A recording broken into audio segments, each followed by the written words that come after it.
Good evening. Myself, CA Sambhav Merotra, practicing chartered accountant. To begin with, I would like to thank Nanda sir to provide me this opportunity to moderate today's session. Since its inception, the ICAI has always recognized significance of continuing professional education, which we call as CPE for its members, and pursued it as one of the evoked objective so as to ensure that its members maintain the quality of service and knowledge expected of them. Continuing that endeavor, we welcome you all to yet another virtual CPE meeting on the topic Global Trends in Internal Audit, a look ahead, organized by Internal Audit Standards Board of ICAI and hosted by Raipur branch of CIRC of the ICAI. Today we have two technical topics followed by Q&A. Not wasting any more time, for the opening remarks, we would like to welcome CA Amitabh Dubey ji. Amitabh Dubey ji is Chairman, Raipur branch of the CIRC of the ICAI. Over to you, sir, for the opening remarks. Thank you. Thank you, Sambhav. I, CA Amitabh Dubey, Chairman of Raipur branch from the host team. I heartily welcome to all of you, all our faculties, all our speaker and all our guests. दोस्तों मैं रायपुर एक छोटा सा शहर है और एक छोटा सा स्टेट.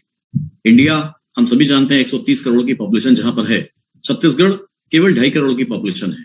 और वहां जब हम global trends in internal audit ऐसे इस टॉपिक पे जब प्रोग्राम करते हैं और होस्टिंग की जिम्मेदारी जब रायपुर जैसे एक हमारे ब्रांच को मिलती है तो मैं सोचता हूं कि ये हमारा सौभाग्य, this is the golden opportunity for all of us. मैं सबसे पहले होस्ट टीम की तरफ से, रायपुर ब्रांच की तरफ से और हम सब की तरफ से, हमारी कमेटी की तरफ से आप सबका वेलकम करता हूं. I specially welcome Nanda sir, I specially welcome CA DDT जीवासा सर, और मैं हमारे जो ऑर्गेनाइजिंग कमेटी है, internal audit standard board committee है, जिन्हें हमें अपॉर्चुनिटी दी, ये मौका हमें दिया कि हम इस प्रोग्राम की होस्टिंग कर सकें, उन सबकी तरफ से सबका स्वागत करता हूं, थैंक यू करता हूं. दोस्तों, हम जो सीए लोग हैं वो जाने जाते हैं जनरली ऑडिटर के तौर पे. हमारा बेसिक काम होता है कि हम अकाउंट्स की ऑडिट करें, लेकिन टैक्सेशन और ऑडिट ये दोनों काम में जब हम जाते हैं तो जब हम टैक्सेशन का वर्क करते हैं तो जो अकाउंटेंट हैं या जो टैक्स प्रैक्टिशनर हैं, जो एडवोकेट हैं, उससे भी हम कहीं ना कहीं कॉम्पीट करते हैं दोस्तों. और जब केवल ऑडिट की हम बात करते हैं तो ऑडिट चाहे इंटरनल हो चाहे एक्सटर्नल, उसमें एक हमारा ये गेम हमारा होता है कि हम ऑडिटर है. और आज जब हम ग्लोबल ट्रेंड के बारे में बात करें कि ग्लोबली अगर इंटरनल ऑडिट किस लेवल पे हो रहा है, किस स्टैंडर्ड पे हो रहा है, क्या क्या उसकी टेक्निक्स है, क्या क्या बेस्ट उसकी प्रैक्टिस हो सकती है, तो मैं सोचता हूं कि हम लोग के लिए सब बेटर होगा. और इस 3 घंटे के प्रोग्राम में लर्नेड फैकल्टी हमारे बीच में है. मैं सभी जितने भी पार्टिसिपेंट हैं उन सबको होस्ट टीम की तरफ से विश्वास दिलाता हूं कि हम सब इस 3 घंटे के प्रोग्राम के माध्यम से इंटरनल ऑडिट में जो ग्लोबल ट्रेंड चल रहे हैं, जो बेस्ट प्रैक्टिस चल रही है, जो बेस्ट टेक्निक चल रही है, उन सबको जान और समझ पाएंगे और अपने आप को बेटर ऑडिटर के तौर पे परफॉर्म कर पाएंगे. Thank you for giving me opportunity as a host. Thank you. Floor hand over to CA Sambhav. Thank you for your welcome address, sir. We'll move on to the next and we'll welcome Charanjot Singh Nanda sir for the welcome address and keynote. The more we talk about him, the less it will be. He is the Central Council member for the 25th Council. He is the chairman for Internal Audit Standard Board. He was also the founder chairman of the board. There's a long list of his participation in the committees over the last so many years. No doubt he is the pillar of our fraternity. And without wasting any more time, let's listen from the man himself. Over to you, sir, for the keynote session and for the words of wisdom, sir. Thank you, Sambhavji. Mr. Amitabh Dubey, the chairman of Raipur branch, my very dear friend, and a very prolific speaker, CA Dalzad Jivasha, the office staff, particularly Arun Agarwal, who has taken pains to see the thing move in the right esteem. Ladies and gentlemen, I am truly honored to be here amongst you in yet another exciting session of Internal Audit Standard Board. I want to tell you that Internal Audit Standard Board is thoroughly inclined to ensure that we give best of the programs to all of you. And the viewership has increased many-fold. I am witnessing that over the weeks, more and more people want to join. They have more queries and they suggest what topics they want to put across. I want to tell you that I am not only the chairman of Internal Audit Standard Board, I am also the chairman of DAB, Digital Accounting and Assurance Board, which takes care of forensics and information system audit, ISA.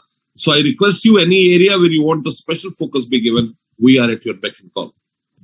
So I'll just give my keynote address. You'll have to wait for a second so that I'm able to put across my PPT. Just for a second.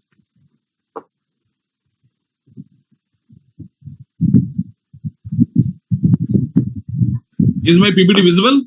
Yes, sir. Yes, sir. Yes, great. Yes, so sir. Today's virtual CPE meeting would include certain issues on global trends in internal audit, a look ahead.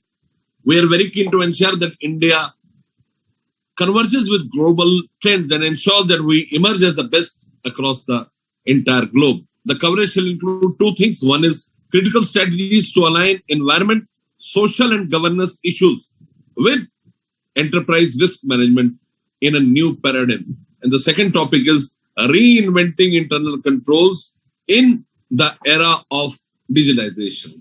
Now, what is the need for ESG reporting, known as environment, social and governance issue reporting? Please understand that organizations are increasingly facing pressure to produce high quality sustainability reports. The institute has set up a sustainability board, and in which keen interest has been taken by SEBI and all other related regulators.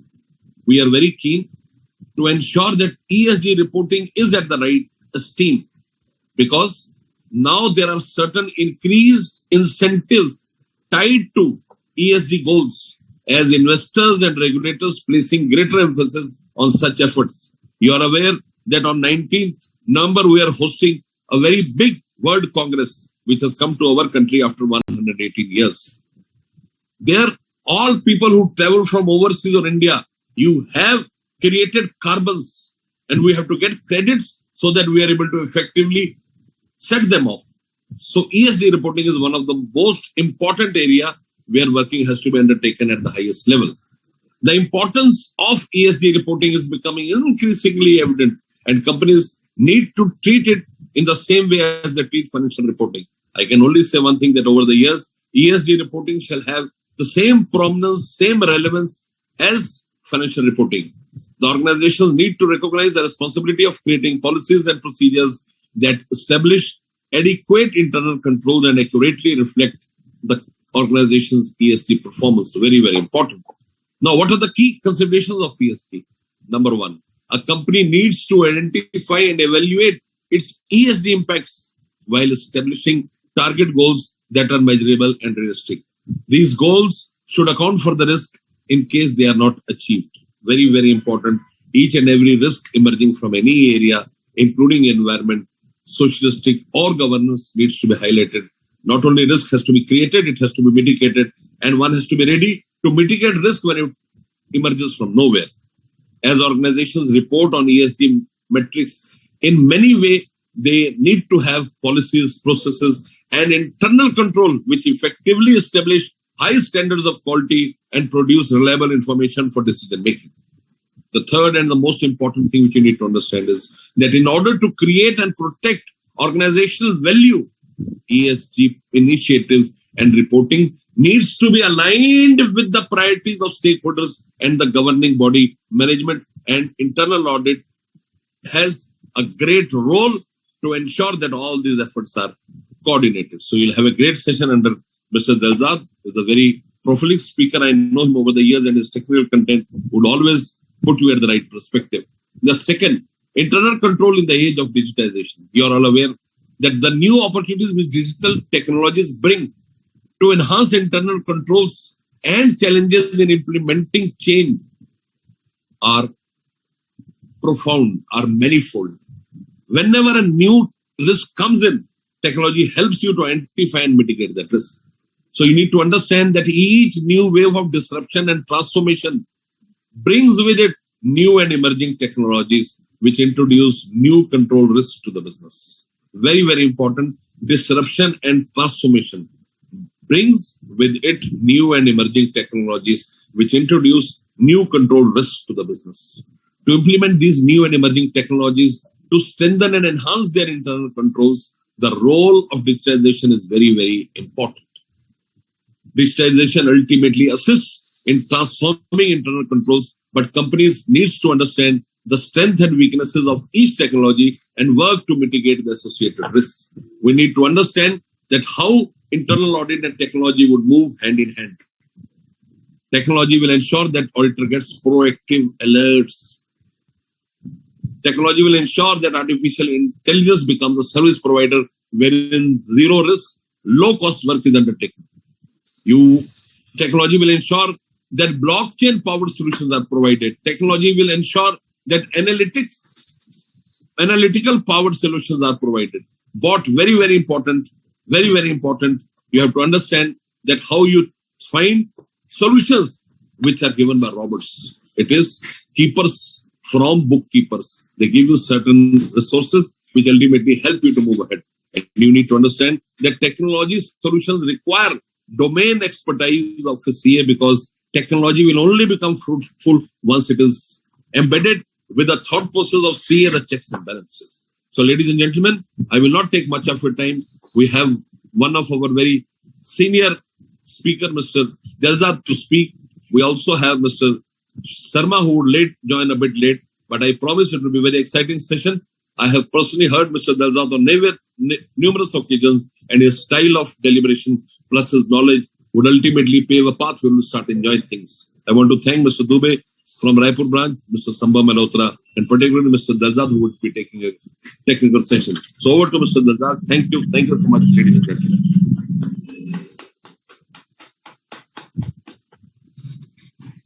Thank you, sir. Thank you for the keynote and setting up the base for today's technical topics. I'll take a minute for the introduction for Mr. Delzad Jawasha, and then we'll start off the technical topic. The first technical topic is critical strategies to align ESG, environmental social governance, with ERM, enterprise risk management.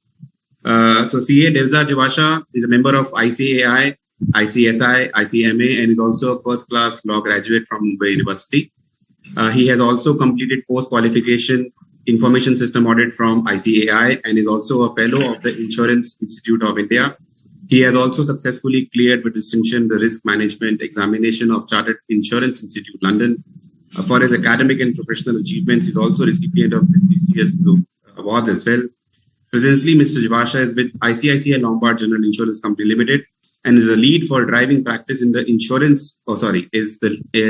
driving practice in the enterprise risk management and business continuity planning function of ICICI Lombard. He also leads certain core focus areas of the enterprise environmental social governance initiative of ICICI Lombard. He is invited as a subject matter expert by various premier forums and institutes such as ASSOCHAM, etc. Over to you, CA Delzad Jawasha for a technical session. Thank you, Sambhav. It is always a pleasure to be here for the alma mater, that is the Institute of Chartered Accountants of India. I would like to begin by placing on record the appreciation for all the good work which senior members like Mr. Charanjit Singh Nanda and his entire team have been doing for the internal audit community, for the digital accounting community, and for ICAI as a whole. So I'll take the liberty on behalf of all members to communicate a big thank you to Mr. Nanda and the team for all the commendable work being done. We are indeed very thankful to you. Also, sincere thanks to the Raipur branch, Mr. Amitabh Dubey. I think you've laid a very good context by talking about good best practices, and Mr. Nanda has given a fantastic precursor to what the presentation is all about. So with that, let me begin the session and also place on record my appreciation for the team of IASB, Ms. Aarti Bansal, Mr. Arun Agarwal, for all the commendable work and support they are giving. ESG. We've been hearing that name over and over again, almost every day for the last so many years now. Or let me rephrase and say maybe not so many years, but at least in the recent past. Why? What is the thought behind that? Because, ladies and gentlemen, one thing please remember in no uncertain terms. Investors are not going to invest money in organizations if they do not see the importance of ESG being given. We are about to enter an era where your investor community, the first thing they are going to ask you is, how good are you on ESG? And yes, A critical element of that is also enterprise risk management. We have seen a lot of things in the recent past. We saw the Arthur Andersons of the world. We saw some of other organizations. I may not be very inclined to take names out here, although I've taken one, who began as very good organizations, who did well, but all of a sudden, what happened to them? Now here's the question. How do you integrate ESG, which is an important area, into ERM, which is equally another important area, to build the governance and sustainability of the organization? Nandaji began by talking about SRSB and even speaking about certain 3 critical areas of ESG. Indeed, they are very important. Now the question that comes is, how do you juxtapose it, or how do you integrate it with enterprise risk management? Please remember one thing. Organizations today are in the glare. People are looking at every move that we are making. People are looking at every step the organization is taking. And we are living in a world, in a cutthroat world, where you may not be remembered for the 99 good things that you do, but you will definitely be remembered for the one area where you slip up. Seems a little unfair that out of 100 areas you get judged on one area, but that's what life is all about. And gentlemen, today that one area is ESG. Today that one area is ERM. We cannot afford to slip up. I'd now like to share my screen. Sambhav, do let me know whether my screen is visible, please.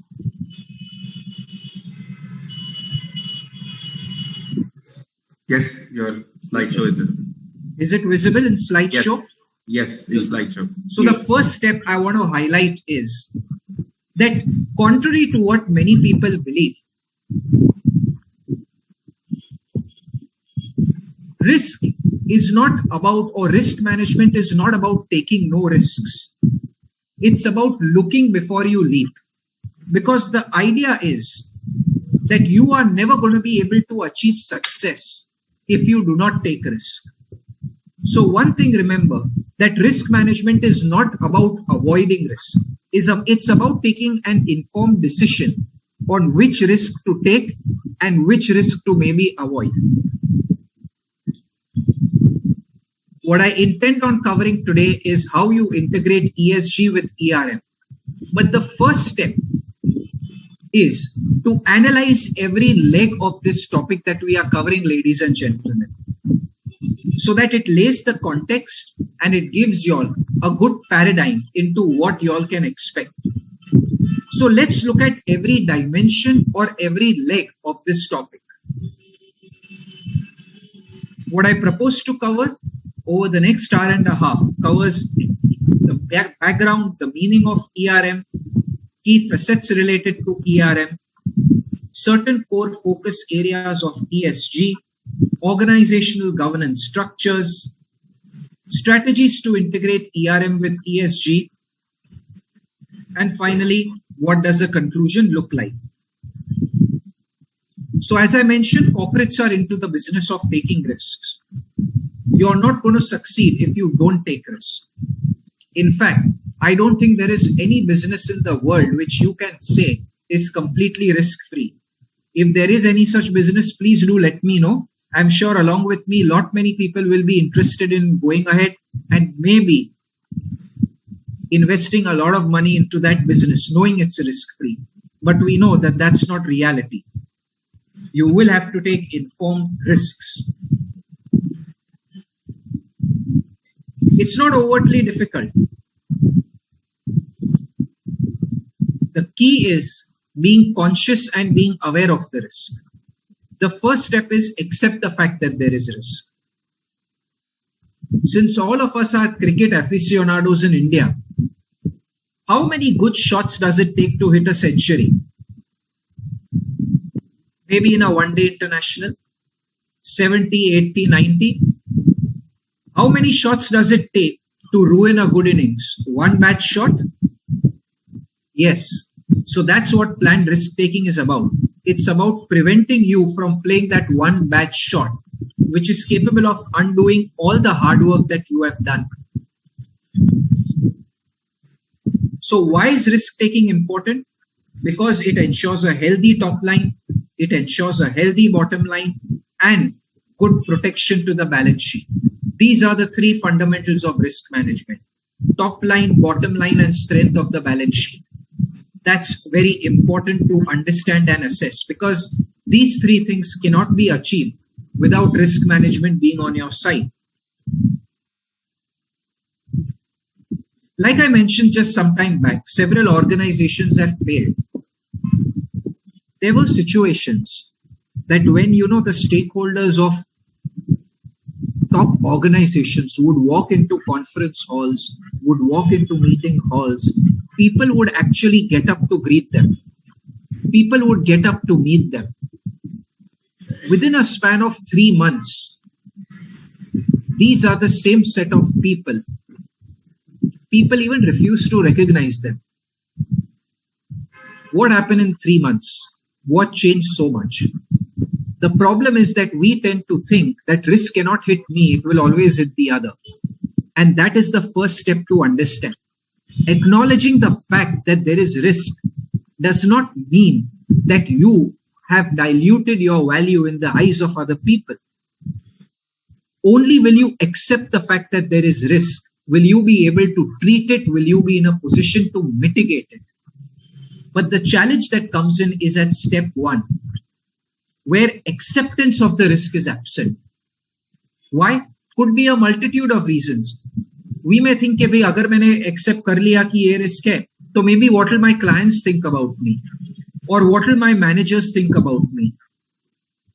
You're thinking too much is all I can tell you. Only when you accept the fact that there is risk will you be in a position to treat it and mitigate it. Nandaji very correctly said at the beginning, along with identification, it's about treating the risk, it's about mitigating the risk. How do you ensure this? Through effective risk management practices. The beauty about risk management is that it's not about waiting for a thing to go wrong. And that is my message today to the internal audit community as at large as well, and to all the members who have joined in on today's call. Eventually, what are you going to achieve by pointing out that the thing has gone wrong after it has already gone wrong? What value are you going to lend by doing that?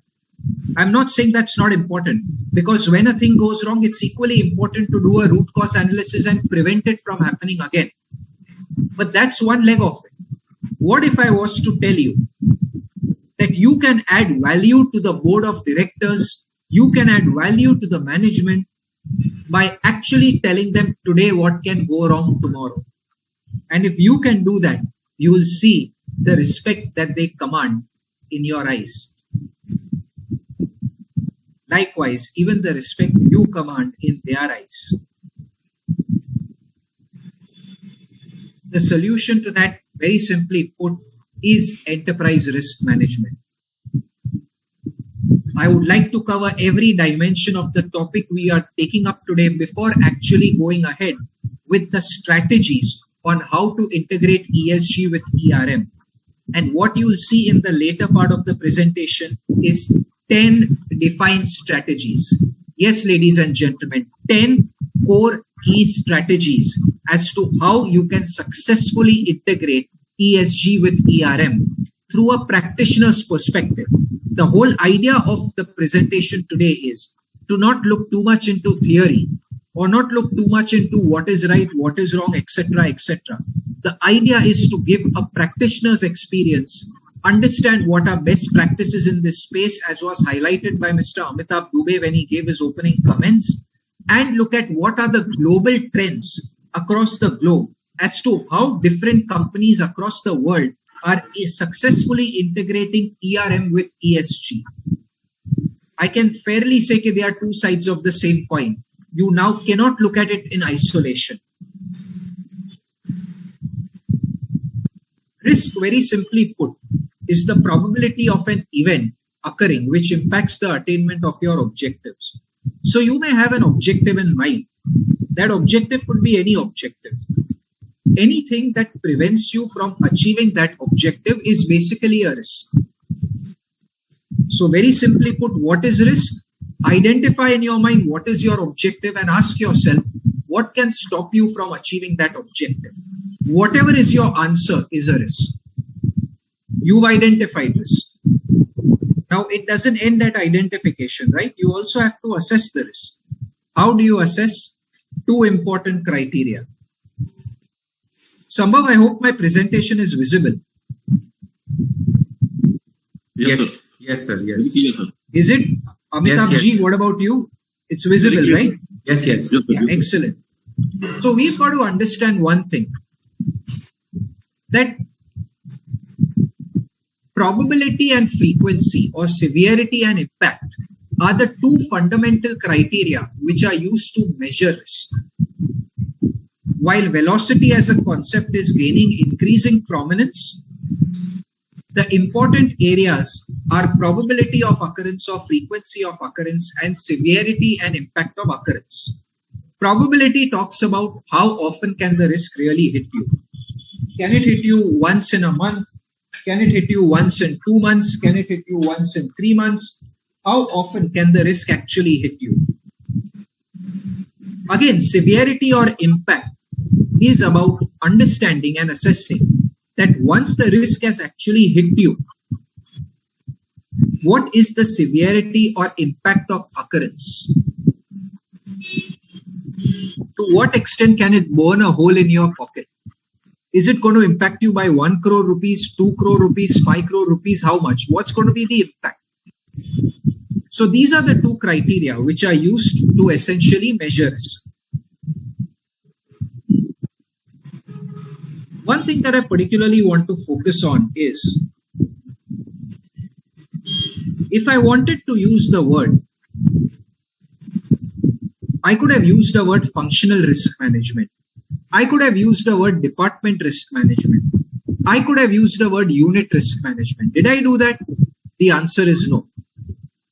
Focus, in a very focused way, we've used the word enterprise risk management. Why? Because enterprise risk management is about understanding the holistic impact of risk. Gone are the days when one department could say, you know what, why should I bother? A risk is only going to hit X department. I don't need to look into it. Let X department break their heads on it.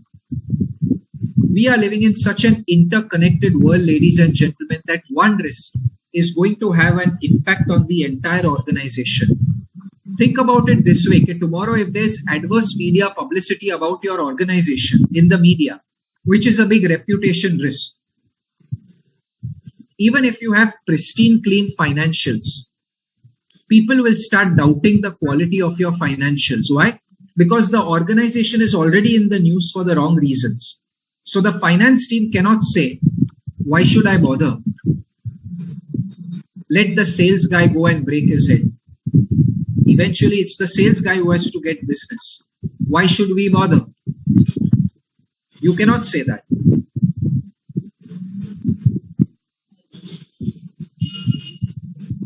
Again, will HR be in a position to attract good talent to that organization? No.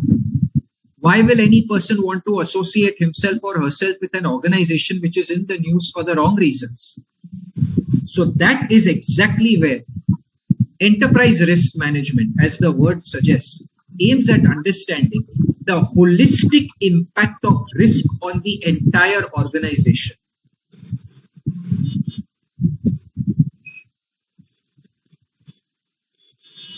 You do not look only at one department or one unit.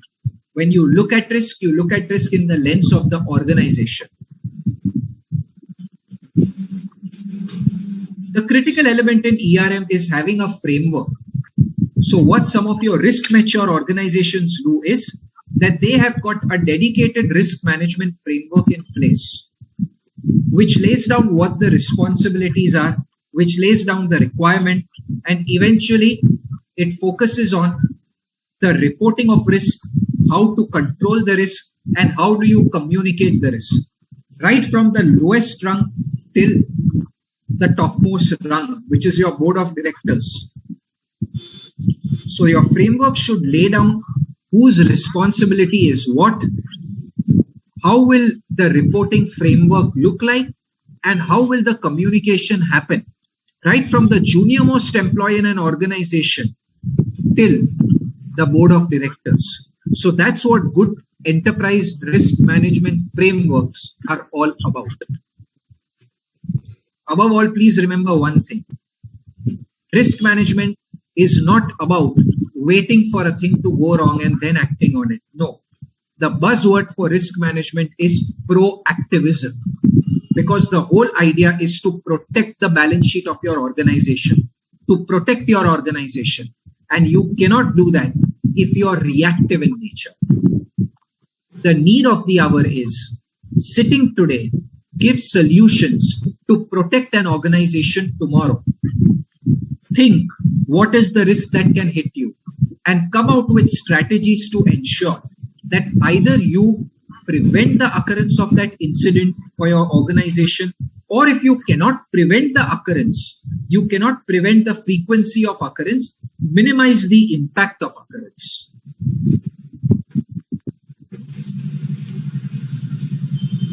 Again, it's about identifying risks in advance and taking precautionary steps. A very important aspect about risk is inherent versus residue. Today, just think about it. There's a person X. A person X is an accountant for an organization. The organization has to make a 200 crore rupee payment to a supplier. It is only Mr. X who is checking the accuracy of that payment before the payment is being made. No other person of the organization is having any oversight or any view on it. 200 crores in the hands of one man. Ask yourself one fundamental question in your mind. Is the risk high or is the risk low? High or low? I'm sure many of you all would have thought that the risk is high. Definitely. Why not? Indeed, yes. Because it is. So much power in the hands of one person. Forget power. Genuine human errors can always happen, right? What if he just adds one extra zero at the end? 200 crore become 2000 crore. Can you imagine what that can do to the balance sheet of an organization? It can wipe off balance sheets.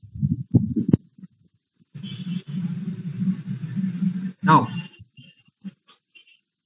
let me reverse the situation a little. Mr. X does one round of checking. Thereafter, it goes to Mr. Y for another round of checking. And finally, Mr. Z reviews what Mr. X and Mr. Y have done. So before the payment is made, very clearly, it is going through 3 layers of checking.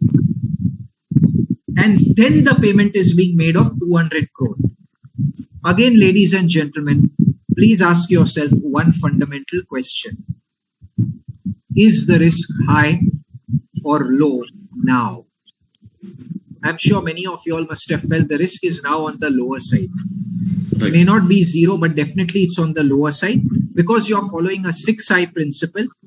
And the belief is if X misses out something, Y will catch it. If X and Y both miss out, Z will catch it. Right.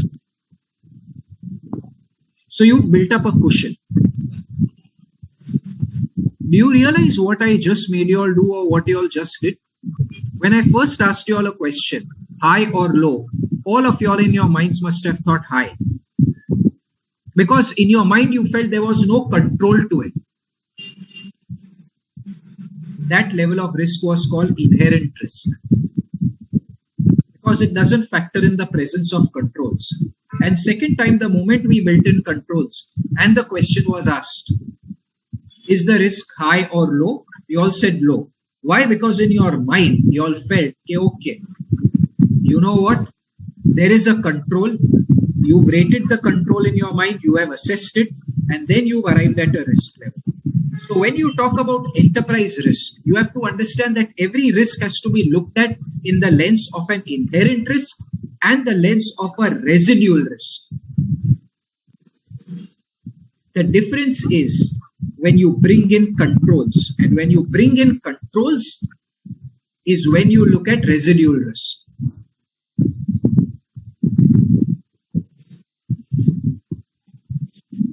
The one thing that I want to clearly mention today and tell you all is that enterprise risk management is not entirely an audit function, or for that matter, a compliance function. No. If that is the notion that you're having, it needs to change. Because there are similarities, but there are also differences, and quite substantial differences. The job of risk management is to, like internal audit, add value to the management. More often than not, you tend to live with that theory which people have in their minds कि भाई ये तो गलतियां निकालने के लिए आया है. Because people very often tend to perceive it as a fault finding activity. No. At least when it comes to enterprise risk management, definitely not. The idea is that today ask yourself one fundamental question. If you had to go to, if you wanted advice from anybody, who would you go to? Ask yourself that question in your mind. Maybe some of you all may say you all will go to your spouse. Maybe some of you all may say you all will go to a subject matter expert. Some of you all may say you all will go to a friend. If anybody was to ask me that question, I will say I will go to my parents. I have no qualms in acknowledging that, without batting an eyelid, that if I ever wanted advice on any matter, I will always go to my parents. Why? Because, number one, of course, about what they have done for me till date. Number two, because I know that I have got full trust and confidence in them. And number three, more importantly, it's not about the fact that when you go for advice to somebody, the person should tell you what you want to hear. Then the whole purpose of the advice is defeated. That's not what good advice is all about. Good advice is about telling you what's good for you, whether or not you like to hear it. Because what you like to hear may not always be what's good for you. Likewise, what's good for you may be something you may not be happy hearing. But at the same time, it's good for you. So the reason I'm giving this example is that that's what enterprise risk management is about for an organization. It's about helping every function of business achieve their objectives. When the business wins, the function wins, risk management wins. Otherwise, if there's no business, what will risk management do? So the idea is to add value, to focus on stakeholder management, look at material risks, and help the business manage that risk. Work closely with the business, hand in hand, together, and reach success together. So as we know, when we talk about the key facets of risk management, the first step is identification, moving on to assessment,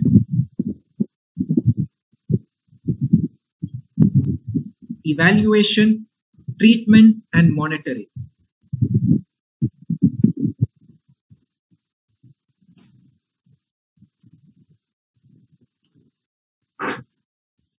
The important thing here to note is that risk management is about first identifying the risk, thereafter assessing the risk. How do you assess? How do you assess? Very simply put, by the two steps we discussed first, probability of frequency of occurrence, and number two, severity and impact. So once you have identified it, you have then assessed it, the next step is evaluating. How do you evaluate? Delzaji, Have you stopped the screen share? Yes, I have. Okay, sorry. But thanks for highlighting that, Sambhav, but that was intentional. Okay. But I appreciate that. So, how do you evaluate? A simple thought in your mind. Ponder over carefully, and think for a minute, how will you evaluate?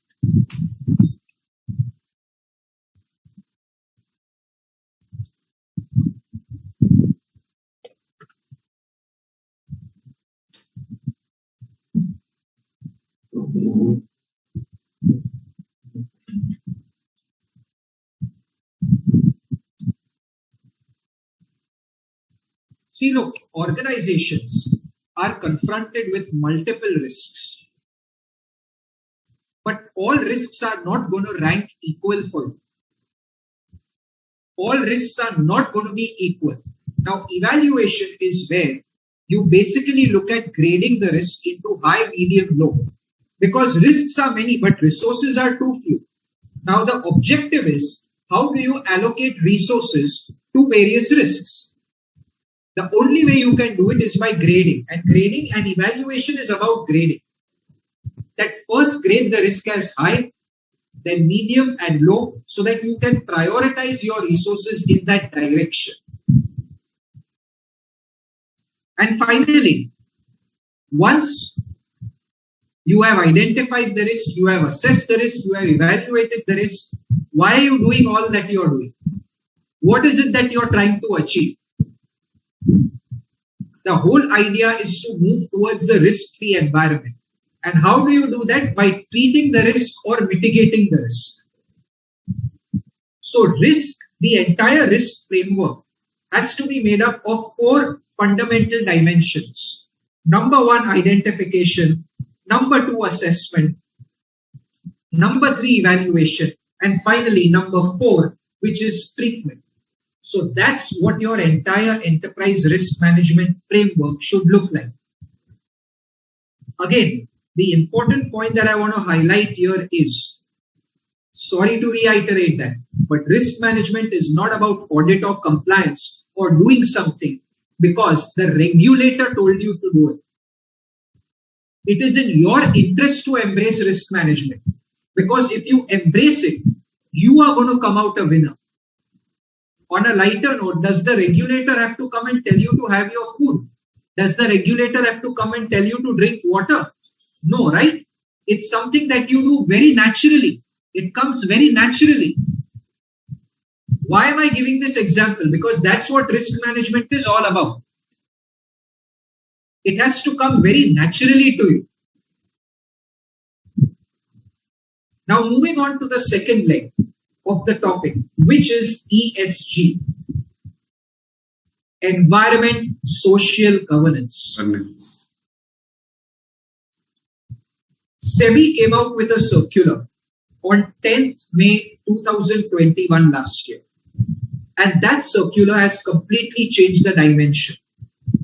Where earlier you had business responsibility reporting, it was now replaced with business responsibility and sustainability reporting, where SEBI said that BRSR was to be made mandatory for the top 1,000 listed companies of India with effect from FY 22-23, with FY 21-22 being optional for embracing BRSR. What was the other highlight of this circular? The other big highlight of this circular, ladies and gentlemen, was that SEBI made it mandatory for the listed companies to include ESG as part of its risk management framework. So it's no longer an option for a listed company. It's by law that you have to do it. But again, like I said, you don't need a regulator to tell you to do it. It's again something that if you want to make your business more sustainable, if you want to make your balance sheet stronger, if you want to earn the respect of society and investors, you anyways have to do it. Because one aspect is that regulators are laying focus on it. The other aspect equally is that investors do not want to put money into your company unless you are good with ESG. If you are not up to the mark with ESG, they do not want to put funds into the company. Now, you may ask yourself one question, that I gave a lot of good profits, I had a very good top line. Isn't that all that matters? The answer is a big no. Gone are the days when you thought that just because you had a good top line and a good bottom line, that's all you needed in life. ESG makes a big grand entry, and an entry which is going to be there to stay and which is going to be there for years on hand. What is ESG all about? Let me now look to share my screen. Sambhav, let me know once my screen is visible. Once it's visible, you can tell me it's now visible.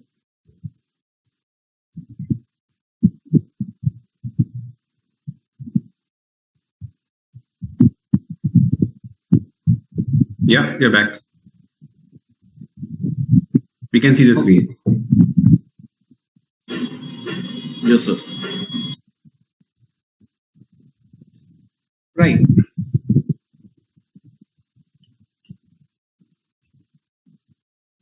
So, right, we covered some of the elements of risk management earlier.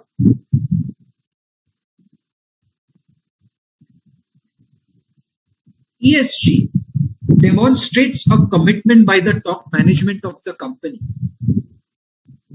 It demonstrates a thought that as a company, while we do give importance to profits and top line, that's not where we end. We are here about building sustainable businesses which will last for the next 200 years. Why? Because we want to generate employment for the next 200 years. We want to make a good environment for the next 200 years. We want to make society a better place to live in. Few critical elements of ESG. Number one, climate change commitment. Number two, diversity and inclusion. Number three, responsible investment. And number four, governance and enterprise risk management. Let's look at each of these areas a little bit more in detail. So climate change commitment is about commitment to net zero carbon emissions, wherein you basically look to assess and evaluate that what is the quantum of carbon emission attributable to every single activity that you are doing. Now that could be manufacturing activity that you are doing. It could be something as simple as what is the extent of traveling you are doing. Because carbon emissions are further bifurcated into scope 1, scope 2, scope 3 carbon emissions. Again, what are the type of carbon offsets you have? All in all, you have got carbon emissions which are measured at a gross level. When you participate in certain CSR activities, based on the nature of the activity, you also get carbon offset. And your gross less your offset is what your net carbon emission is all about. It's a very big detailed topic, but I'm mindful of the amount of time I have. So I'm trying to cover as much as I can in the limited time I have. So commitment to net zero carbon emissions is one leg of it. The next step is investing in renewable sources of energy. How do you ensure that you are focused more on solar energy? So many organizations across India today are now installing solar rooftops on top of their offices. Why? Because it demonstrates a commitment to using renewable sources of energy like solar energy. And thereafter, it's equally about supporting the government in some of the initiatives they are taking in that space.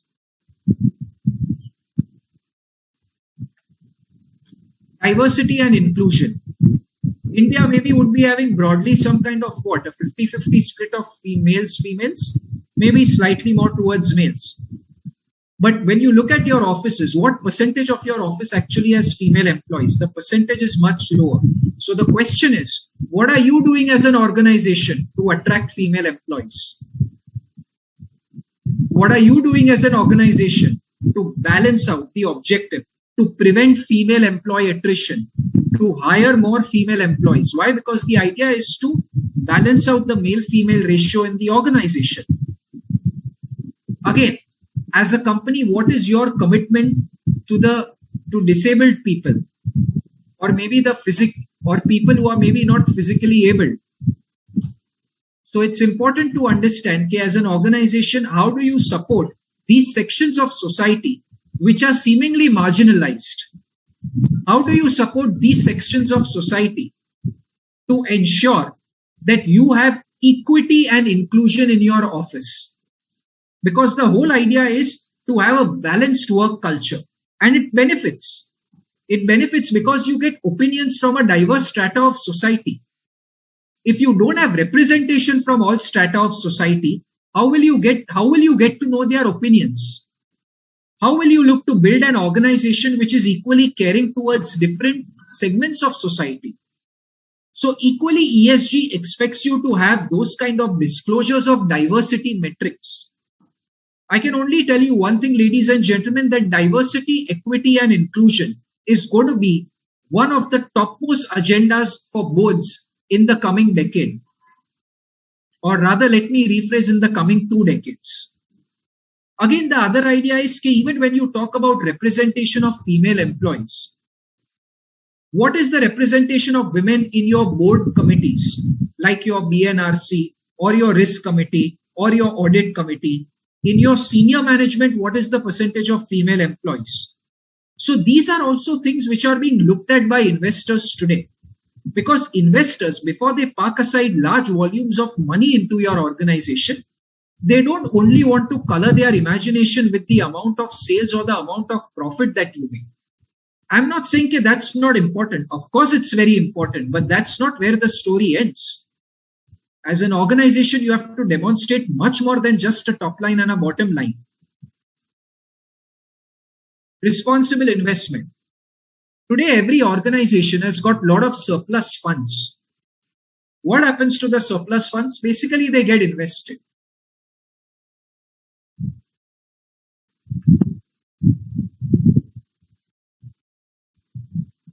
Where should you invest? Are you only going to end up investing in any company under the sun? That's not the whole idea. So the idea is to look at investing in companies who have embraced ESG. You do not want to be parking aside your money by investing money into players who don't give importance to ESG, because in turn that reflects poorly on you as a company. So people nowadays are also inquiring that if an organization has got money to invest, where did they invest that money? Did you invest it in an organization which seemingly does not represent 100% ethics? Did you seemingly invest in an organization where human rights are being violated? So that's where organizations today are making a conscious decision that they will not invest in certain categories of companies. If you see some of the sustainability reports or ESG reports of many companies, you'll realize that they are making these public commitments that if a company is engaged in XYZ sector, they will not invest money in that company. Why? Because somewhere down the line, that sector or maybe the practices of that X category of organizations are not very good from an ESG standpoint. Again, what we are seeing here is that people are not just investing by looking at returns. You are looking at much more than returns, with the clear thought that in the long run, you will end up recovering monies if you place your money into sustainable businesses. Then eventually, when you look at governance and risk management, the whole idea is to look at robust internal governance, look at board-approved policies and procedures. Organizations today are also adopting environmental management policies. They are adopting diversity and equity policies. And of course, you've got risk management policies also. So you are expected to look at disclosures of emerging risk areas, you are also expected to undertake robust internal governance. So ladies and gentlemen, that was more about what ERM and ESG is all about.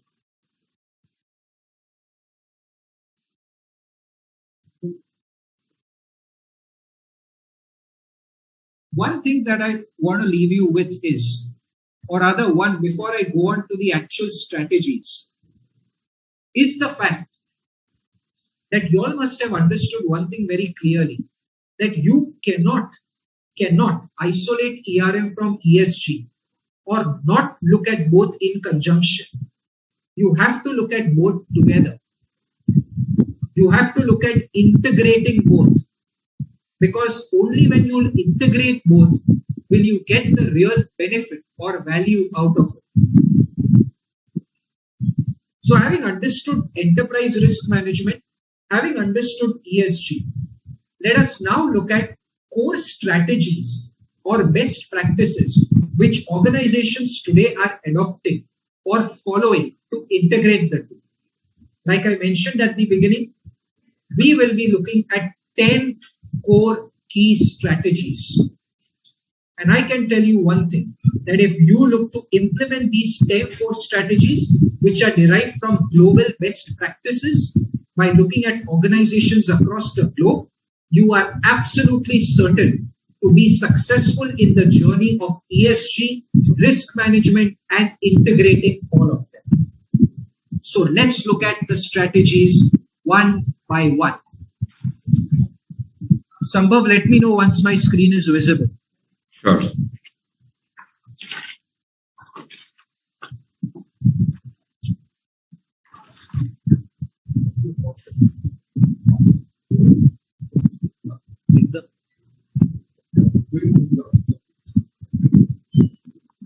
Yes, it's visible now. Yes, clear. I'm facing a bit of a challenge in moving the slides. Just a moment.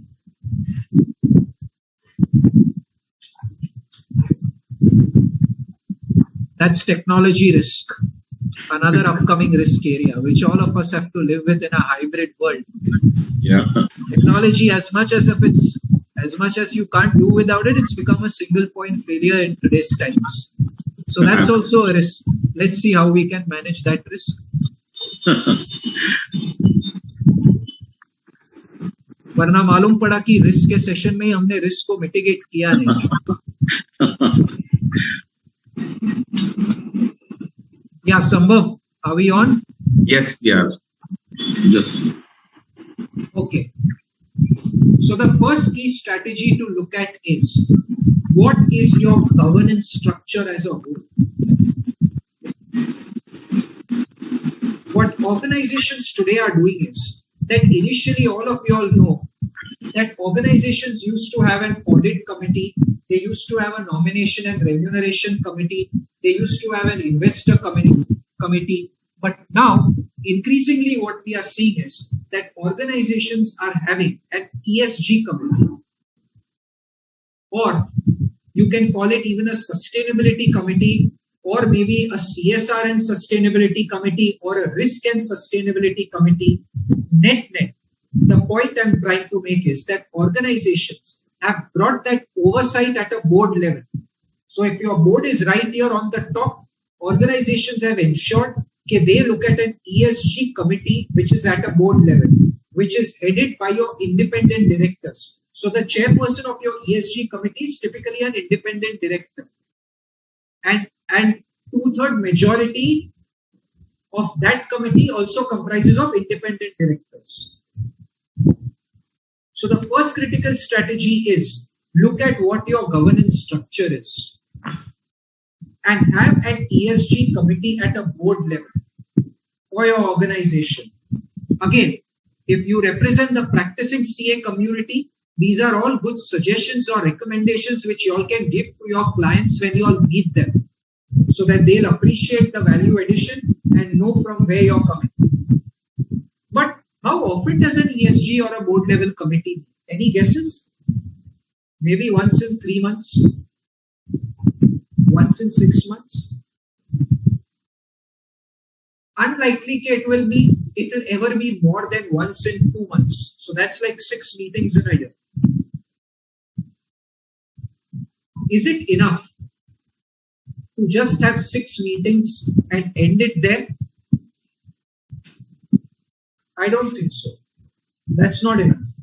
Because risk management and ESG is a 24/7 activity. You have to do it day in and day out if you want the result. It's not going to happen that if you look at it once in 2 months, all of a sudden you're going to get results. No, it never works that way.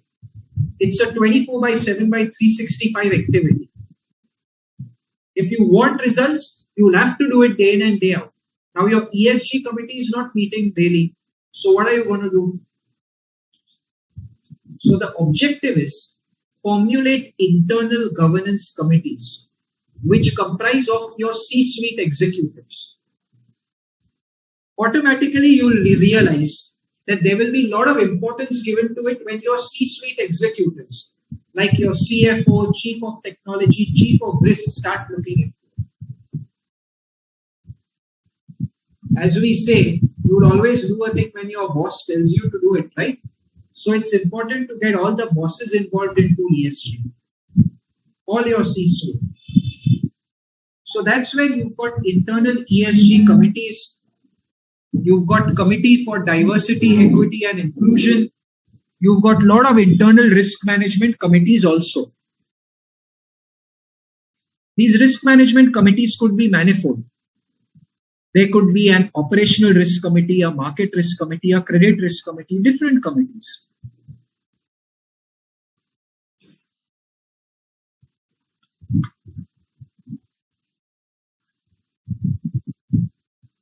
The ESG committee typically meets at least, the internal committees typically meet at least once in a month, where they review the actionables, review the plans, and then maybe look to come out with definitive strategies. So this is where what you've got to understand is to have a clear-cut governance structure roadmap. Have a committee for DNEI, have a committee for risk. Let them meet at regular intervals. Let teams present what they are doing in that space before the committees. Again, another critical area is ESG risk management. Now, how do you integrate the two? Build in ESG risk management into the terms of reference of the risk management committee of the board. It has to be built into the terms of reference. Presentations have to be made to them on what the organization is doing. Notes have to go to them. That's when your directors start looking into a particular thing, automatically you'll realize that the entire organization will start working in that direction, because that is what you call tone from the top. That is what you call driving from the top. So right from the board to the ESG and risk committee, to your internal governance committees like Committee for Diversity and Equity, internal ESG, internal risk management, you have an entire organizational ecosystem which is looking at governance, looking at ESG, looking at ERM. Without this governance structure, it's very difficult to integrate. So that's the first critical strategy. The second critical strategy is integrating the risk and control self-assessment activity with ESG risk. When we began by saying that risk was about being proactive. And that's what it is. You have to always look to identify potential risks as well. But please remember one thing. Traditionally, when you talk about a risk and control self-assessment activity, before that, what is a risk and control self-assessment activity, or RCSA? Where the function and the risk management team come together, sit together and evaluate what are all the risks which the company and the function faces, and what are all the controls or the mitigation plans to ensure non-occurrence of that risk. So that's a risk and control assessment activity which is undertaken by each function. So your risk team will meet sales, your risk team will meet procurement, it will meet environment safety, it will meet finance, it will meet legal, HR, and draw up an entire RNCSA library for the organization. Risk, control, mitigation. That is what RCSA is all about. And you will also level the risk into high, medium, low. What next? Typically, the problem is that whenever people did RCSA, they only looked at operational risks. Gradually, people started looking at credit risk and market risk also as part of RCSA. The time has come, ladies and gentlemen, to look at ESG risk also as part of RCSA. It's not just about understanding what are the controls for your financials. It's not just about understanding what are your controls to minimize process lapses. The time has come to start asking the business, who are the parties with whom you do business? Are they compliant to ESG norms? Do you want to still continue doing business with them although they are not compliant to ESG norms? How often do you travel? What is the extent of paper you're using? We all want to move to a paperless environment, right? But how often will a risk function go and ask a business function? Chances are very low. How much paper do you use? If you're using too much paper, that again has to get highlighted as a risk now. I'm just giving an indicative example about how you integrate ESG risks into risk management. You got to start thinking in that lens. You got to ask people, okay, you're traveling too much. Can't you do some video conferences? Why? Because every time you travel, again, there is a carbon emission formula to it. When you use air travel, when you use rail travel, there's a carbon emission formula to it. So every time you're traveling, you're contributing to carbon emissions. So can you look at alternatives? The need of the hour is that your RNCSA library or your risk and control library should also contain ESG risks and controls. You cannot afford to ignore that any longer. You cannot say, I will only look at operational and not look at ESG. No. You have to integrate ESG into your operations and your risk. And teams, functions should also know that there is a risk management team which is overlooking that or ensuring adherence to that. We've understood this, assess the likelihood of risk, severity of that risk, and eventually level the risk at an inherent and residual level.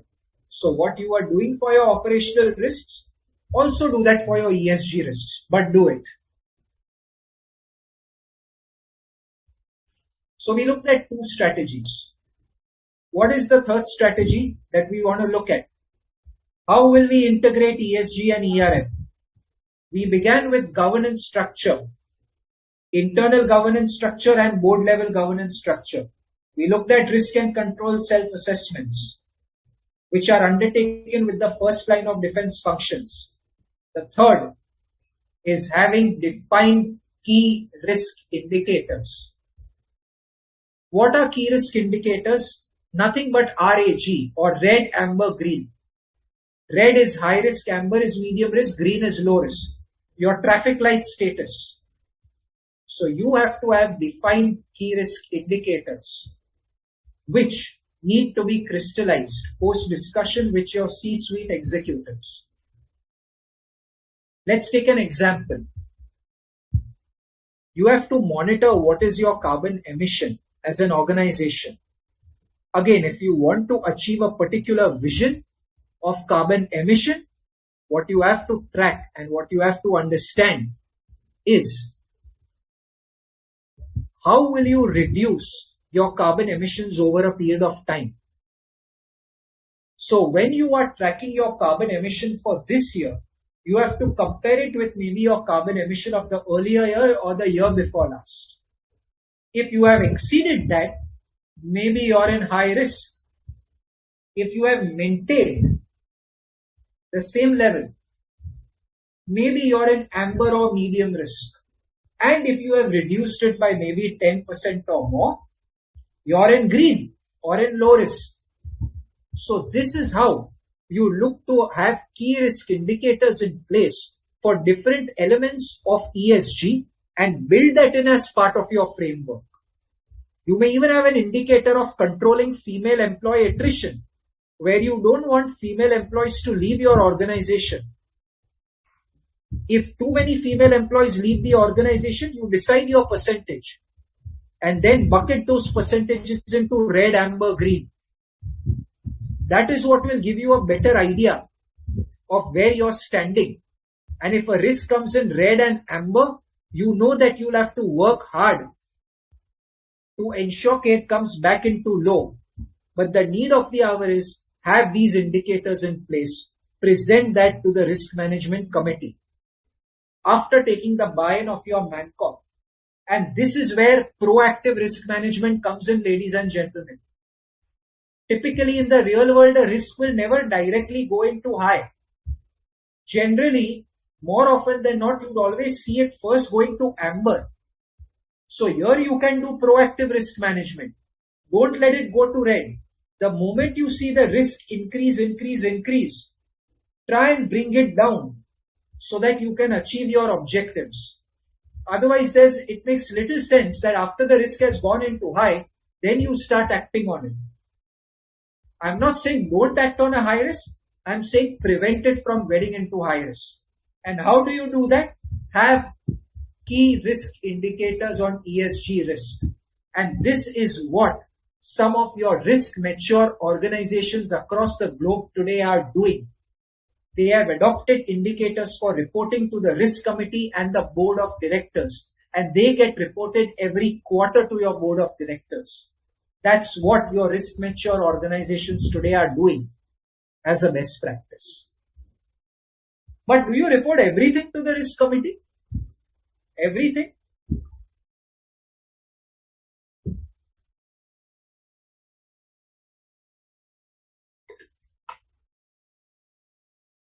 Not really, right?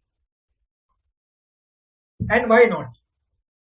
The whole idea is that not everything may be that material for you.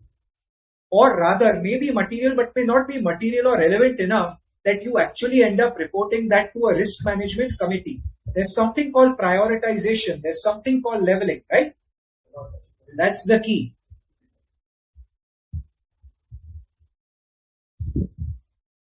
So the fourth key strategy is develop a larger base of key risk indicators for your internal governance committees. Present the movement of ESG risk through dashboards and dials to the internal governance committees. Have mitigation plans in place and track the actionables. That's how you set the ESG agenda rolling for the organization. You may have 10 key risk indicators that you'll report to the committee. What you'll report to the internal committee will be at least another 30. Covering different element of your operations and your functions. And all of them, you lay down clear limits of red, amber, green. And then you will continuously present where you stand to those committees. So that they know whether the risk is within the acceptable level or not. And if it's not, you need to come out with a defined mitigation plan to bring it back within levels. And keep reporting progress of that plan to the internal ESG committees. So that's where we again go back to the first strategy of governance. It's very important to have internal committees for ESG. And that's what some of your good organizations today are doing.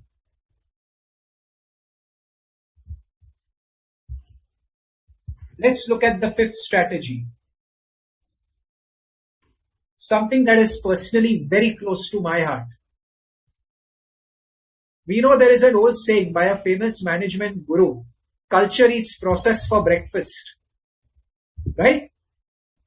Till you build up a culture, it's never going to work. What is culture?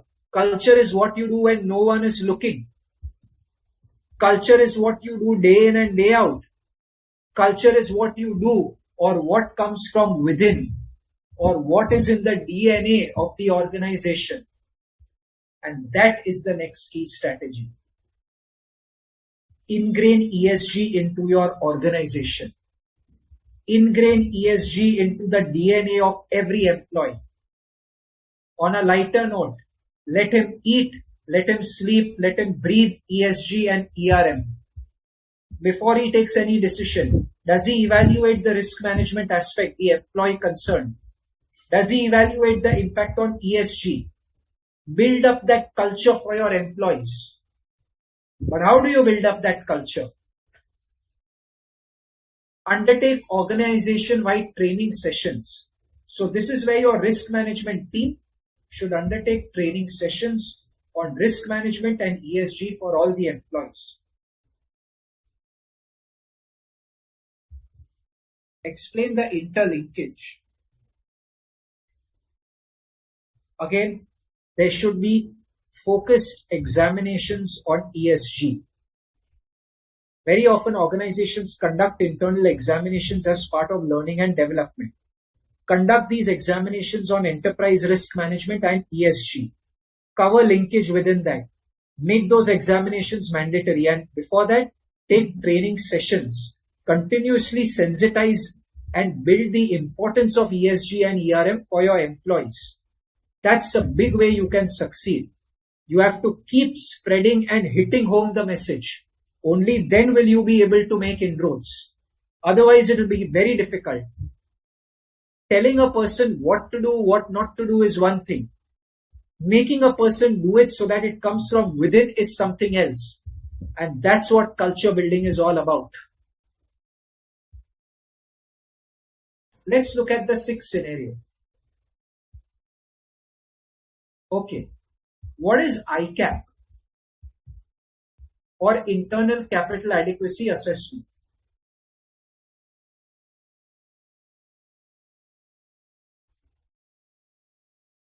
What is ICAP?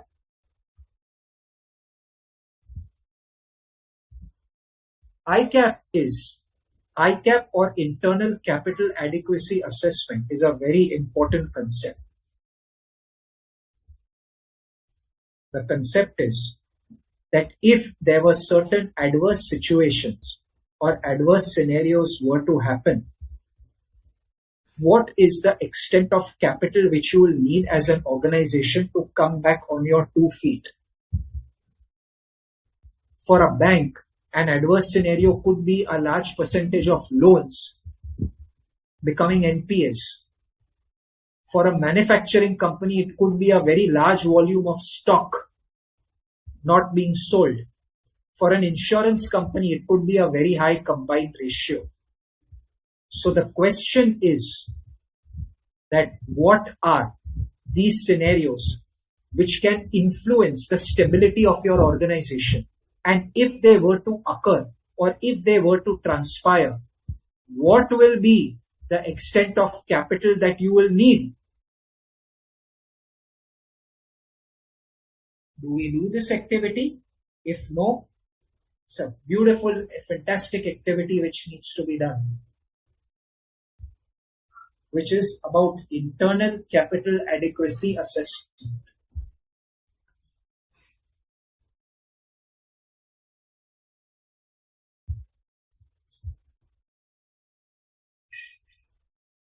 Typically,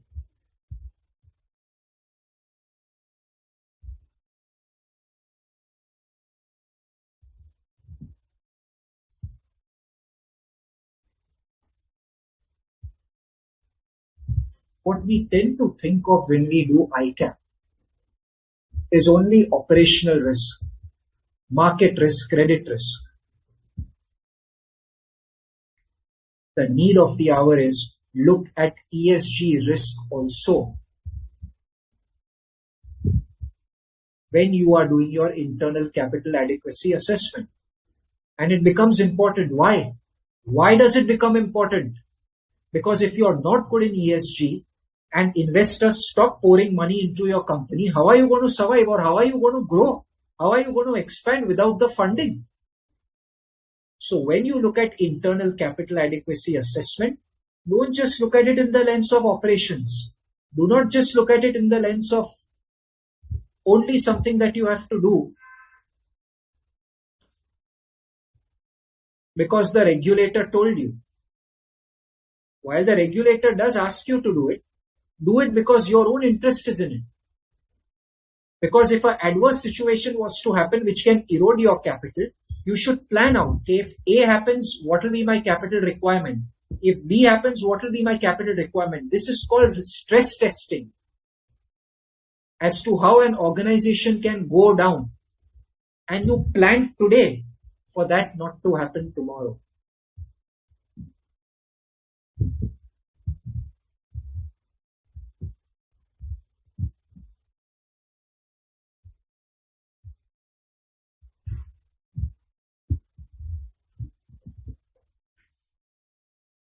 Okay, I can see a lot of questions pouring in. We'll definitely pick all of them towards the end. I can see an absolute barrage of questions coming from everybody. Thank you so much for that. We'll try and pick all of them right at the end. Now, again here, the important thing is that look at ESG and integrate it. If an adverse ESG situation was to happen, what will be the impact of risk? How will it impact your risk profile and how much capital will you need?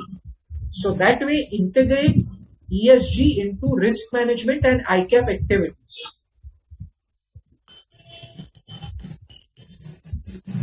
Sambhav, is my screen visible now? No. Now yes. Yes, sir. Okay. Now it is clear. So thanks. So typically we would only look at credit, market and operational risk when we were earlier looking at ICAP. Now ESG again makes a grand entry. So we've looked at 6 strategies regarding integrating ESG with ERM. We have 4 to go. Let's look at strategy number 7. This should address one of the questions that has also come up.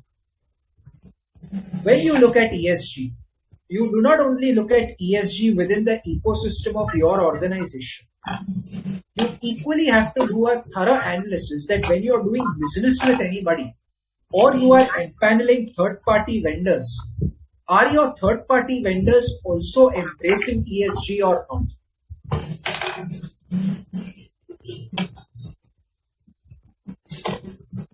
That is the key. Because investors are equally keen to understand that when you're doing business with a particular party, is that party also looking at ESG with the same seriousness with which you are looking at? Typically, before a vendor empanelment happens, you always tend to carry out a risk management or a risk assessment activity. In the risk assessment activity, you should also factor in the extent to which your vendors have embraced your ESG practices. So the need of the hour is ask your vendors the right set of questions. How seriously do they take carbon emission tracking? How seriously do they take diversity, equity and inclusion? What are their risk management and governance practices? Look at all of these before you decide to empanel or outsource any activity to any third-party vendor. So earlier when you looked at risk management, you never looked at assessing vendors in the light of ESG. But now you have to look at it. And rating agencies also give importance and cognizance to that. I think there is some noise coming. Amitabh ji, may I request you to be on mute? Thank you.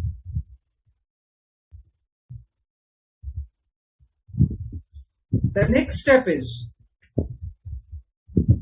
that when you look at ESG ratings, Assign appropriate weightage also to risk. See, when you're doing a vendor risk assessment, you cannot say you'll only look at ESG and not look at other risk areas. At the same time, you cannot say you'll not look at other risk areas and not look at ESG. So an appropriate weightage has to be given to ESG. When you're dealing with vendors, you look at strategic risk, you look at reputation risk, you look at operations risk, you look at fraud risk. All of these risks you look at. Now it's important you give a proper weightage to all of these risk areas. And then thereafter,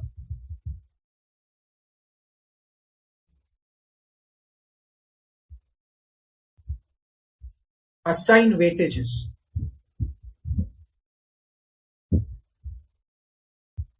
You may have to take certain tough calls. What are those tough calls? Some of the screen is visible, right? Yes, it's visible. Okay, thank you. So you may have to take certain tough calls in terms of clearly understanding that very often you may not have to work with certain vendors. Now you may say that the vendor is giving you a very good price. You will save a lot of money if you go ahead with X vendor. No. If long-term sustainability is with your objectives, you may have to select a vendor by paying a little more. But at the same time, you know that you have done business with a sustainable vendor or with a vendor who has embraced ESG practices into their operations also. So that was strategy number 7 in terms of looking at the right set of vendors who have embraced ESG practices. Let's look at strategy number 8. Again, every organization, like we discussed, has got surplus funds which they can invest. Now, proactive shareholder activism is the key here, where again, before you as a company are investing money into other companies, how good is that company with respect to ESG? So you have to select your investee company very carefully. You cannot take a view that you only look at investing money with that company which is giving you good returns. I'm not saying that good returns are not a criteria to look at. Of course, they are a criteria to look at, but at the same time, they are not the only criteria. So the critical aspect and the need of the hour is very simple. Integrate ESG into the risk management decisions of your investment.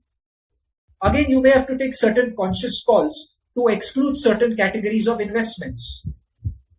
So if you believe an X organization is not reaching the required levels of benchmark with respect to ESG, you may have to look at taking a call not to invest your money in that company. And India has seen a phenomenal growth of ESG mutual funds, where nowadays you've got dedicated mutual fund managers who are investing in companies who are good in ESG. And if you look at maybe something like December 2021, you had investments running into 9,500 odd crores in ESG funds. Because more and more people want that their money should be invested with companies who are good with ESG. That is why you've seen so many ESG funds come out. And that trend will continue. And companies will also look to invest their surplus money into these ESG funds. Again, is the company or the investee company a signatory to PRI? Now, what is PRI or Principles of Responsible Investment? I'd just like you all to spend a minute reading every single line of what I've just put on my slide. That would be my request to the audience who has joined in. Please spend a minute going through every single bullet point I've put up on the slide now.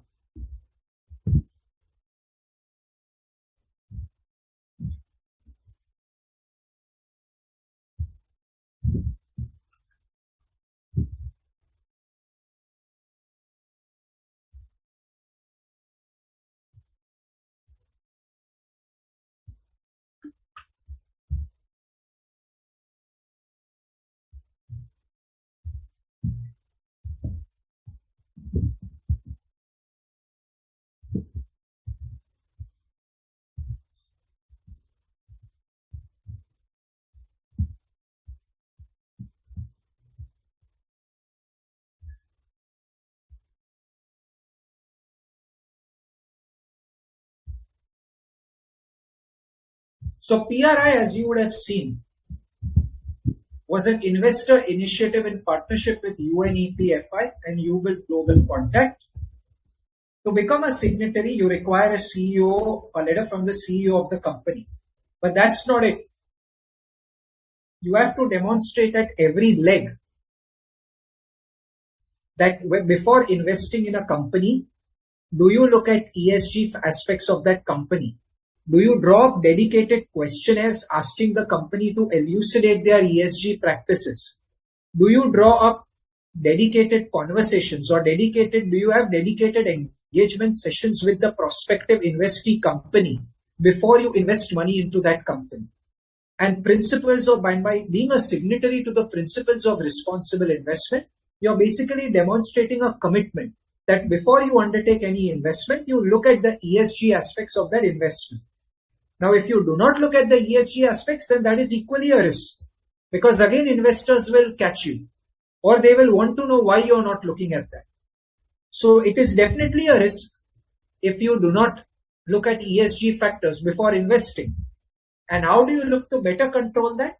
You can look to better control that by adopting ESG into the investment decision-making process and becoming a signatory to UNPRI or Principles of Responsible Investment as it is called. You are demonstrating that commitment.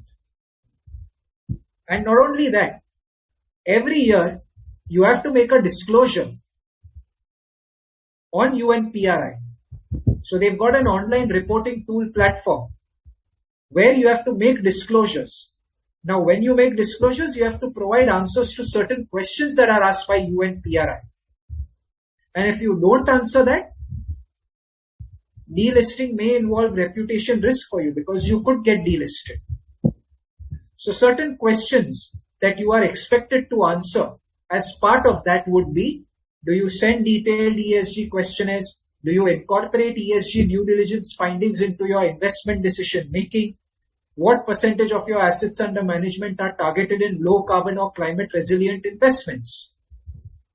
So these are just indicative examples of questions. It's a huge list of questions. But all in all, what we are seeing is an increasing number of organizations are becoming signatories to UNPRI. So that was essentially talking about strategy number 8. Let's look at integration with business considerations.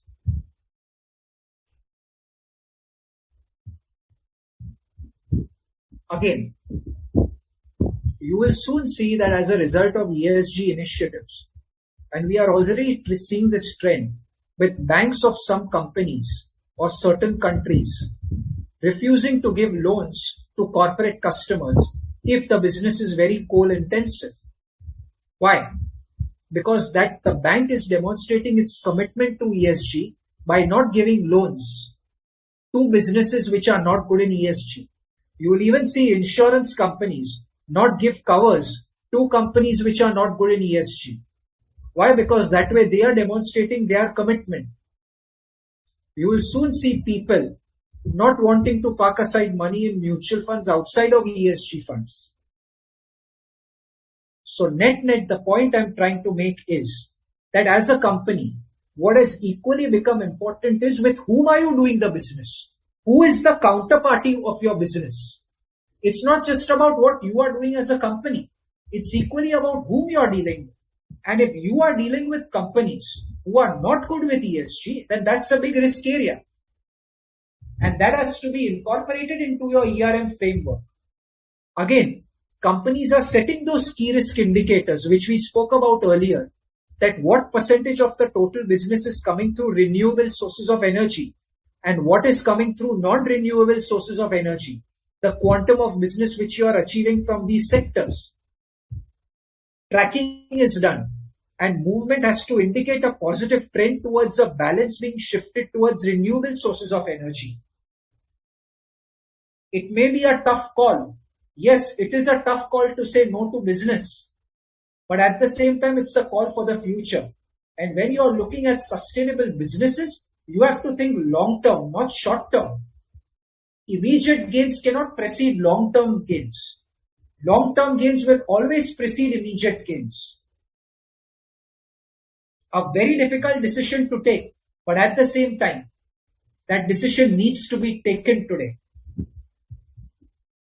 Because remember, 10 years down the line, 20 years down the line, if you want to build a business for the future, if you don't build sustainable businesses, you will lose confidence of society.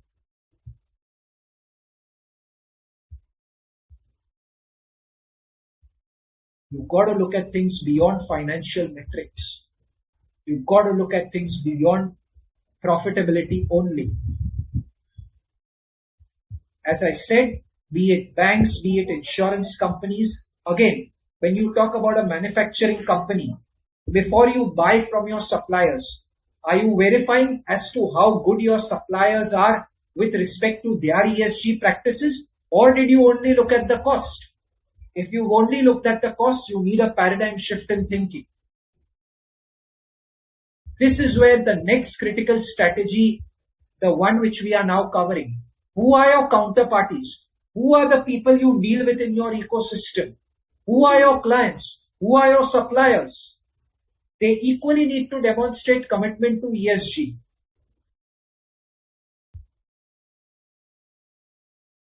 You have to have your long-term objectives very clear.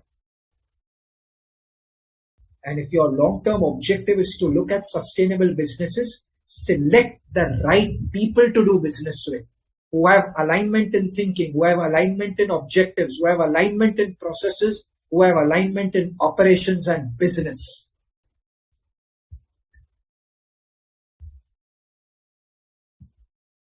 And finally, moving on to the next strategy, which is about looking at ISO 31000. So ISO 31000 is a globally regarded benchmark on ERM. There are also organizations and auditors who certify you for ISO 31000. So these are ISO 31000 are a set of guidelines. And if you demonstrate compliance to those guidelines, you successfully achieve ISO 31000 certification, which is in many ways the gold standard in risk management today. So increasing number of organizations are getting themselves certified for ISO 31000. In fact, even customers before giving you business are nowadays asking that are you certified for ISO 31000? If you're not certified for ISO 31000, it doesn't inspire confidence in your customers. Every year to retain the certification, detailed comprehensive audits are undertaken on your risk management practices or on the risk management practices of the organization. Believe me when I say this, that the auditors are not going to give you a certification if they don't see ESG getting integrated into risk management. And that is where the strategy should be to integrate ESG into ERM and thereafter leverage the opportunity of making your organization certified for ISO 31000 with ISO 31000 validating ESG integration into enterprise risk management frameworks. And you will not be able to do it if ESG has not got successfully integrated into your ERM. That is the only way you will be able to do it. So, ISO 31000 should be leveraged by organizations, use it to your advantage, make good use of it by ensuring that you have validated the integration of ESG into ERM and inspire that set of confidence with your customers and your stakeholders at large. So, ladies and gentlemen, we've looked at various broad key strategies. We've looked at governance, we've looked at risk and control self-assessment, we've looked at key risk indicators for your risk committee as well as your ESG committee internal. We've looked at ISO 31000 integration, We've looking carefully at investments. We've looked at business considerations, that is the counterparties whom you deal with. We've also looked at evaluating vendors in the lens of ESG. What I can tell you is that if you adopt these 10 strategies, there is no doubt that you will be in a position to demonstrate your commitment, and you can give these suggestions to your clients, also for the practicing community, so that they can demonstrate their commitment to ESG, ERM, and integrating ESG with ERM.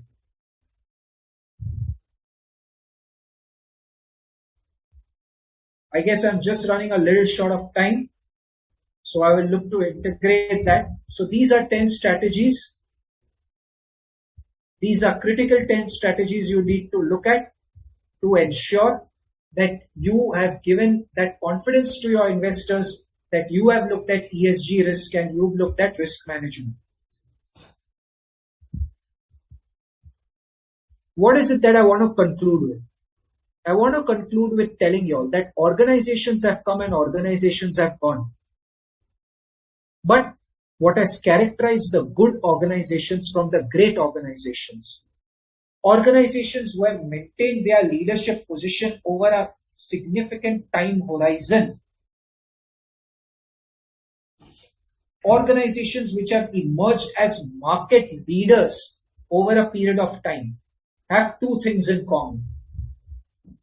Number one, they embraced ERM wholeheartedly because ERM enabled them to plan out effectively and have more control over a situation when it occurs. There's an old saying, you can't prepare for a war during a war, because when a war happens, you have to implement and you have to execute. You have to plan before. And ERM is that strategy, is that passport to your success, which will ensure that even if a risk was to hit you, you are in control of the situation, you are in command of the situation. You need resources, you need the funds to tackle that. And what will help you achieve those funds through confidence to the investor community is integrating an ESG culture and ESG decision-making approach. Because ESG is critical and pivotal for the success of an organization. If you want to build an organization for the future, if you want to build an organization which is sustainable and viable, you can only do it if you integrate ESG with ERM. The two have to be looked at together and cannot be looked at in silos. I want to end by mentioning something which my parents have always taught me since I was a kid, and which is the old Chanakya Niti, which is what represents the ESG and ERM philosophies of these functions. Let no man you transact with lose, so shall you not. In the victory of every team lies the victory of ERM and ESG functions. In the victory of business lies the victory of ERM and ESG. The business, ERM and ESG are all working together to build a sustainable organization, to build an organization which has a strong balance sheet, to build an organization on the fundamentals and ethos of corporate governance. And when that dream is achieved, for every single company in India, or for including your SME sector, you can be sure that everybody is only going to gain. ERM and ESG is to make you win. Because if you embrace it, you will be the winner. Otherwise, remember, how does it make a difference to anybody else? I want to conclude by stating all of you all must have seen the famous Top Gun movie, Tom Cruise, or rather the famous Top Gun movie which has got the famous actor Mr. Tom Cruise in that. He's a young fighter pilot. His boss calls him. His boss says, when you're up there in the sky as a fighter pilot, you have only two options. Either you survive or you perish.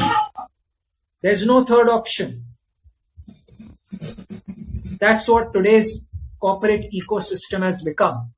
Either you survive or you perish. So I'm remembered of the words which Tom Cruise's instructor tells him, as a young fighter pilot, which stays in his mind, when you're up there in the sky, survive. And what will make your organization survive is risk management and ESG. Thank you very much, ladies and gentlemen, for a very patient listening. I enjoyed interacting with all of you all. I can see that there's a barrage of questions. We'll try picking up all of them right at the end. All the very best. And look forward to an engaging session. Over to you, Sambhav and Mr. Dubey. Thank you. Thank you very much. Thank you, sir. Thank you. Thank you, Jawashaji. That was very, very insightful session. Perfectly planned.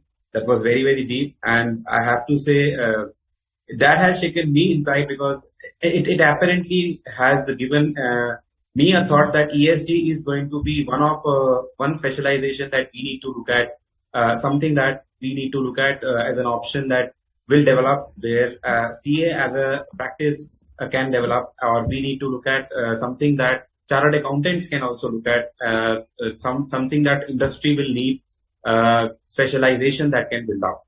We can now move on to our second session, which is reinventing internal controls in the era of digitization. The topic will be picked up by Shri VGVS Sharmaji. VGVS, as he is generally called, is a retired BCom Honors CMA professional with more than 34 years of industry experience, with expertise in governance, enterprise risk, compliance, forensic, and business process consulting domains. Industry experience spans Big Four consulting, manufacturing, telecom, IT, technology, retail, FMCG, and travel with wide international experience. Some of the key organizations that he served include Tata Timken, Godrej GE, Escotel, Mobile Communication, which is now Idea, Aircel, Deloitte, and HCL Technologies Limited. A passionate speaker at various forums on wide-ranging topics on internal audit, enterprise risk, and forensics. Post his retirement, he is currently running his management consultancy firm. Over to you, sir, for your topic. Thank you so much. I think it was a very engaging session. I thoroughly enjoyed listening to it, and that's an emerging area now, and a lot of focus is being put on that area. And we must really thank Delzad for that wonderful session. Thank you so much. So this is again a topic which is being discussed very often of late.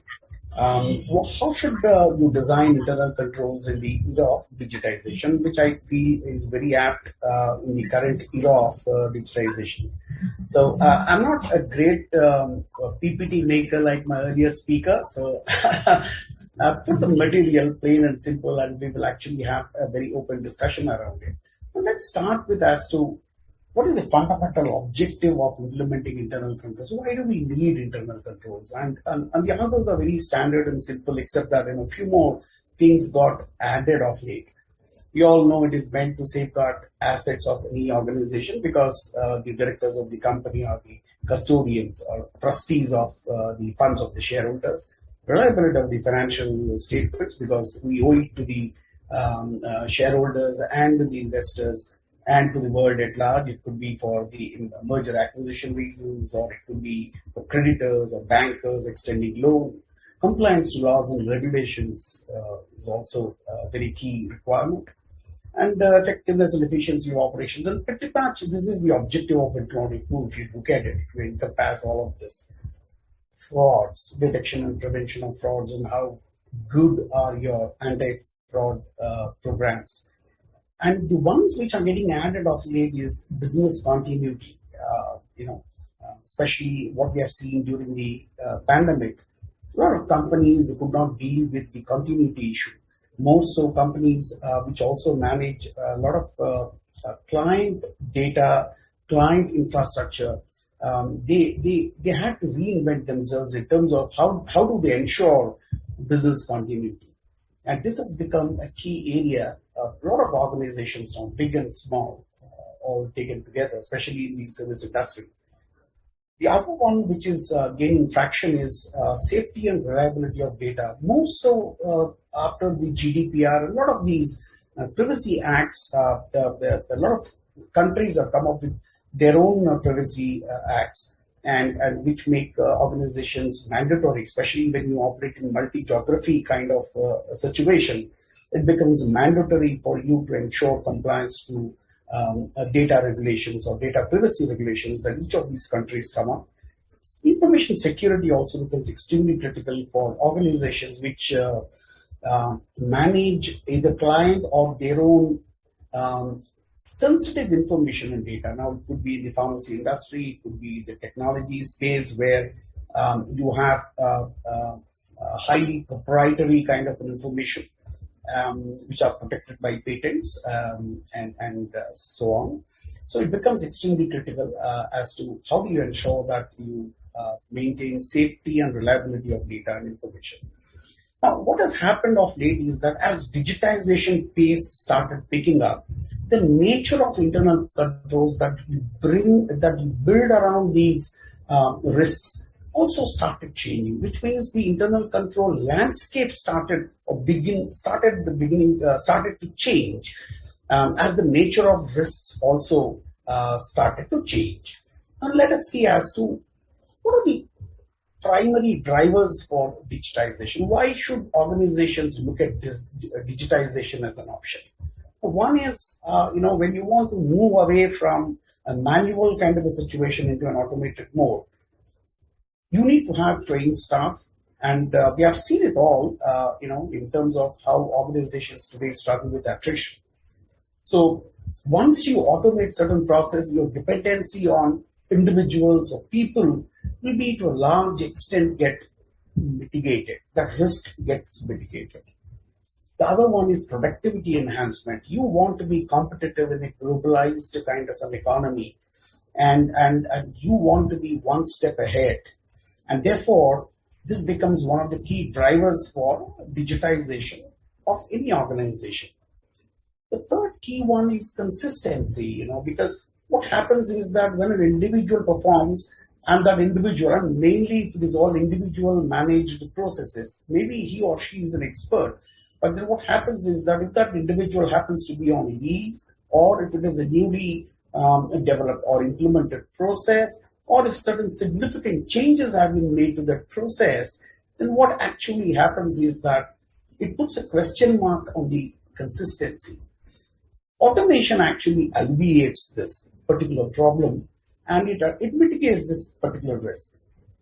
Next one is ease of archival. We have seen, I have seen how documents were being physically archived. Retrieving them was a challenge in itself.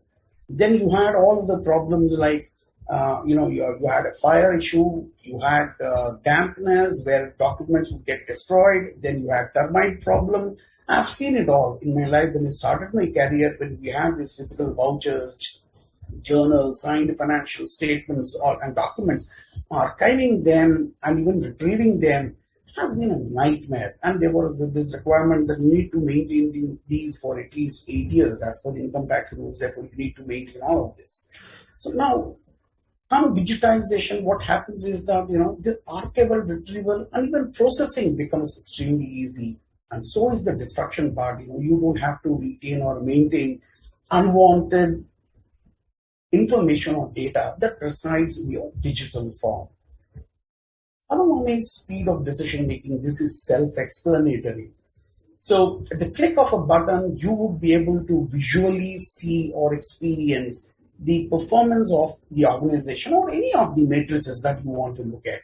Now, it could be in a pictorial form, it could be in tabular form, in whatever form that you want to look at that information or data.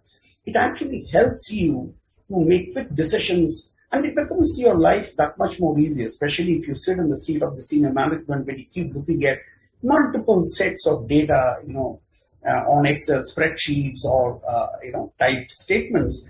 It becomes extremely difficult for the brain to process these numbers. So visual impact would make that life much more easier. So speed of decision making becomes that much more easier. The other biggest advantage of digitization is you can actually it can actually process very complex algorithms, and we are living now in the age of machine learning, artificial intelligence, and cognitive. We'll talk about those technologies in the subsequent slide.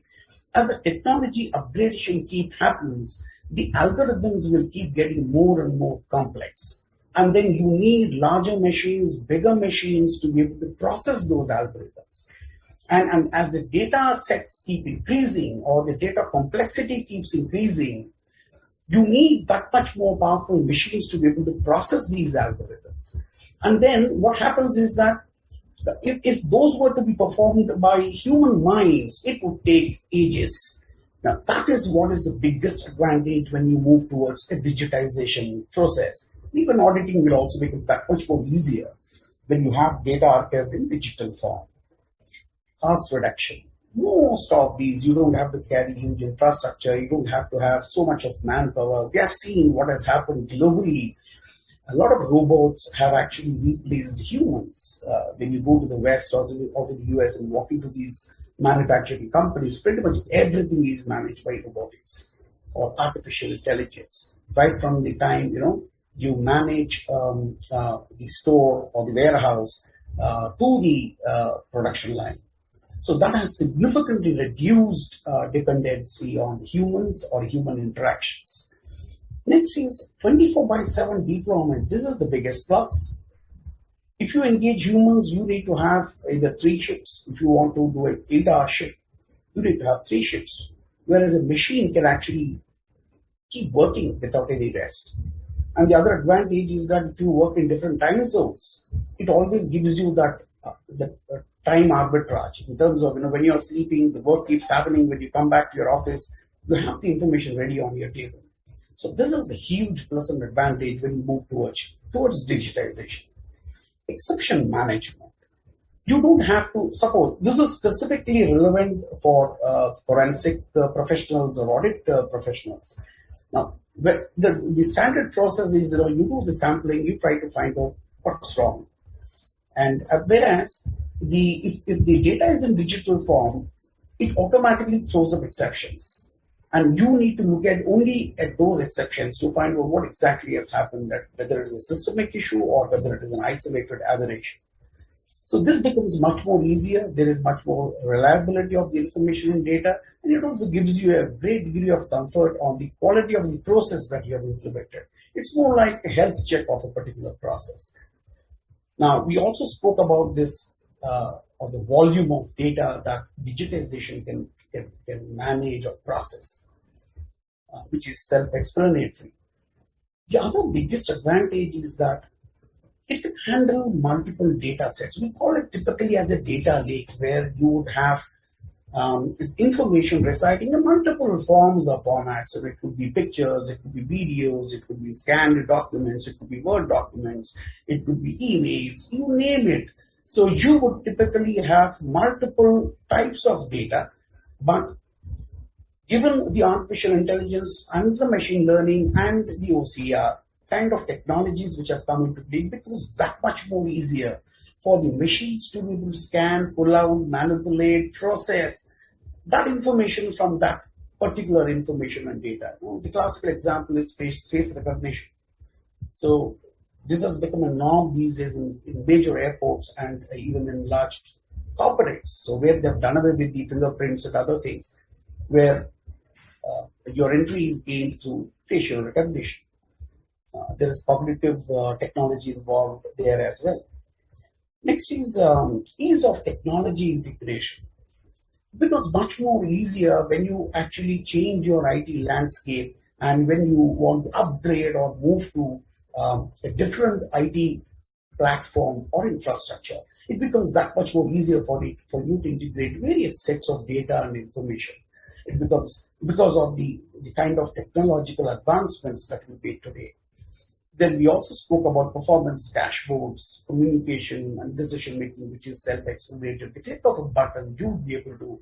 Now, I think the earlier speaker spoke about the key risk indicators. So, either the KRAs which are measurable, indicators are some things which are not measurable, but you look at the trends. So, when you look at the trend analysis, the trends actually tell you that that's an indicator.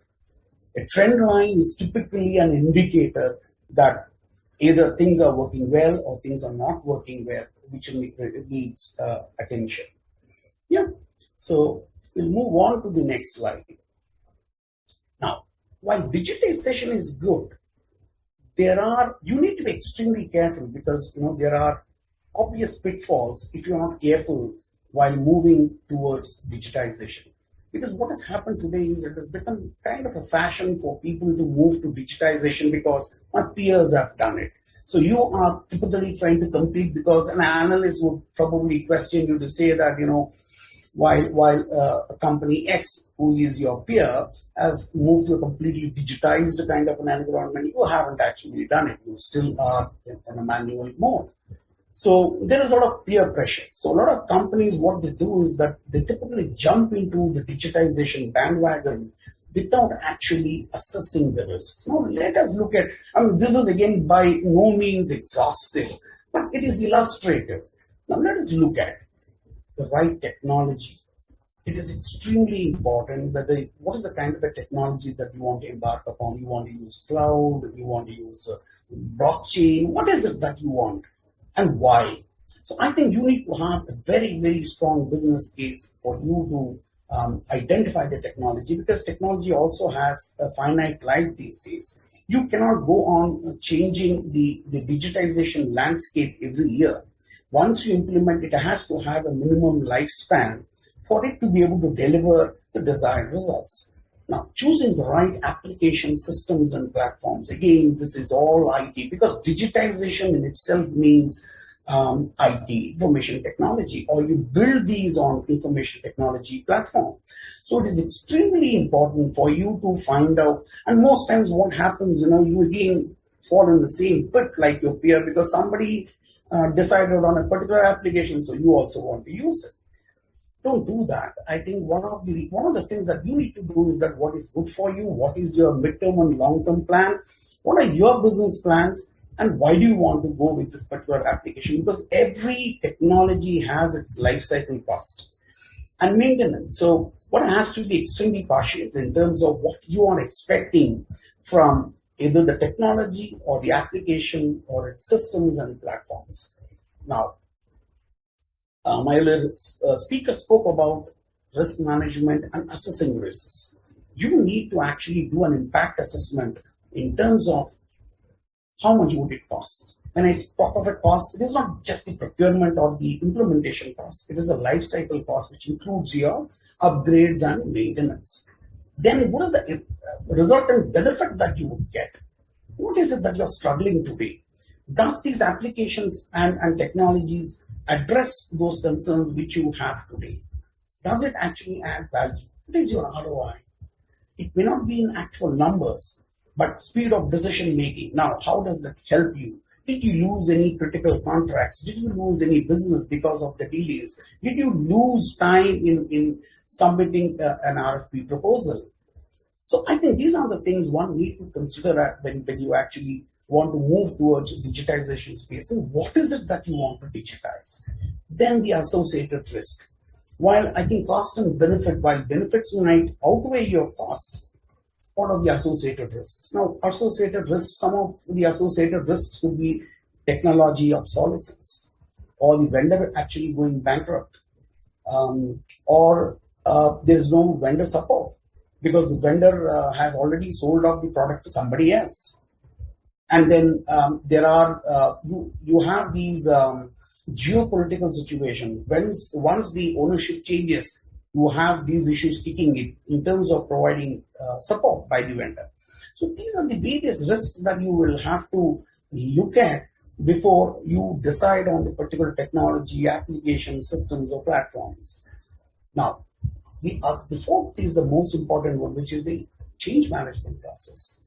Now, a lot of companies have actually faltered. Let me tell you this in my experience. I've seen a lot of companies actually falter when it came to actual implementation. While to a large extent, I think the first 2 or 3 issues have been addressed. The fourth one, I think a lot of companies have actually faltered because they haven't actually had a great change management process. And then you see a lot of companies actually struggling to stabilize the change. You need to have a very strong change management process to make sure that when you, during the transitioning process, you make sure that there are no disruptions. The fifth one again is extremely critical, and this has been a huge learning for a lot of organizations. What happens is that when they try to digitize an entire process, let's say a warehouse process, they want to digitize. Now, it could be quite possible that some of the processes or activities within that process are not robust or not mature. What happens is that when you end up digitizing the end-to-end process, which would include both matured as well as processes which are not so very mature, you have a huge problem. It is like garbage in, garbage out. If you do not get your design right, the implementer would just come and implement whatever you feed in, and then you are left with something that you have to deal with later. And it would, trust me, it will create a lot of hassles for you. And cost of correction is far more than the cost of implementation. You have to get it right the first time. And slow and steady is better. And then one has to take an informed decision as to which of those processes or pieces that I would like to digitize, and subsequently I might want to integrate. Because integration is not a big problem. The moment you tell the implementer that, okay, these are the processes I want to go in first, and these are the processes I would like to integrate at a subsequent date, and you would have the entire design ready, and it's more of a plug and play, so it should have a problem. It should be part of the long-term strategy is what we have just spoken about. What I've seen is that the classical example, I've been working on an accounting package like Tally, I want to move to SAP. Now, it's chalk and cheese. One has to be very clear in terms of why should I move to SAP? What is it that I'm not getting in Tally, which I would get in SAP?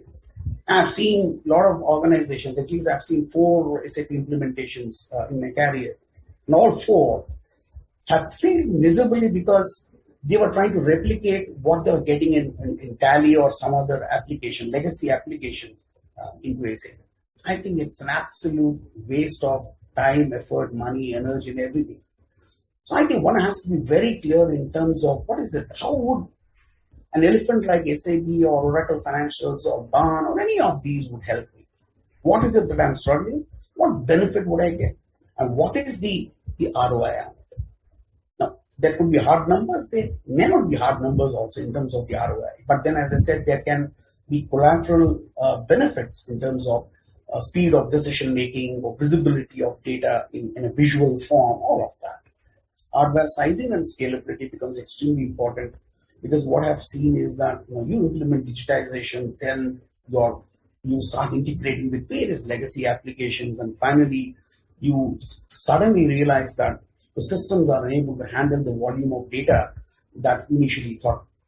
You need to be extremely careful in terms of what is the kind of sizing that you need, what kind of machines, what configuration, and at least it should last for 3 years or 4 years. And you need to estimate what will be the volume of data that you're dealing with and the complexity in terms of, for example, the picture would probably occupy more space, right, than hard data. So how would you like to store? How would you make sure that you only keep data that is required and you do not keep unwanted data, so that you need to keep flushing it periodically so that you clear the hardware space and its performance.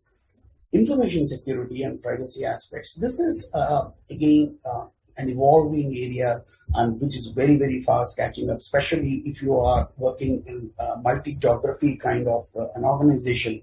This becomes extremely critical, more so when you start managing and handling client information and client data.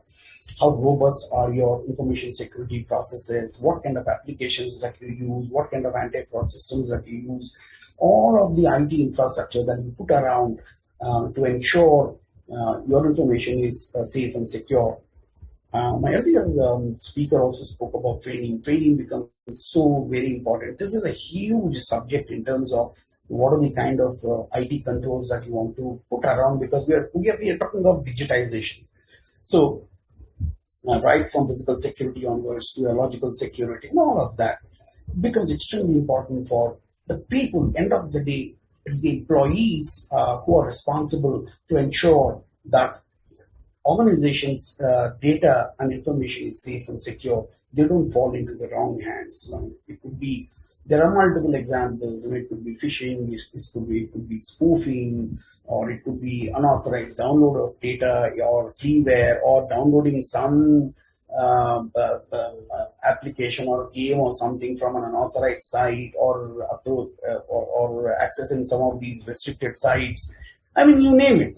It's all boiling down to training, not just paper training, but visual training is equally important, where you create videos and then you have a questionnaire and asking the employee to find out what exactly is wrong, what did the employee do wrong in this particular case, and what is the resultant impact, and how did the company lose information data and then ended up facing penalties or legal hazards.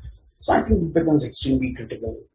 Now, let's quickly jump to, so again, this is not exhaustive. Technology is changing by the hour today, but I'm only dealing with the ones which are in the box, typically the ones that we as accountants or as auditors would be dealing with.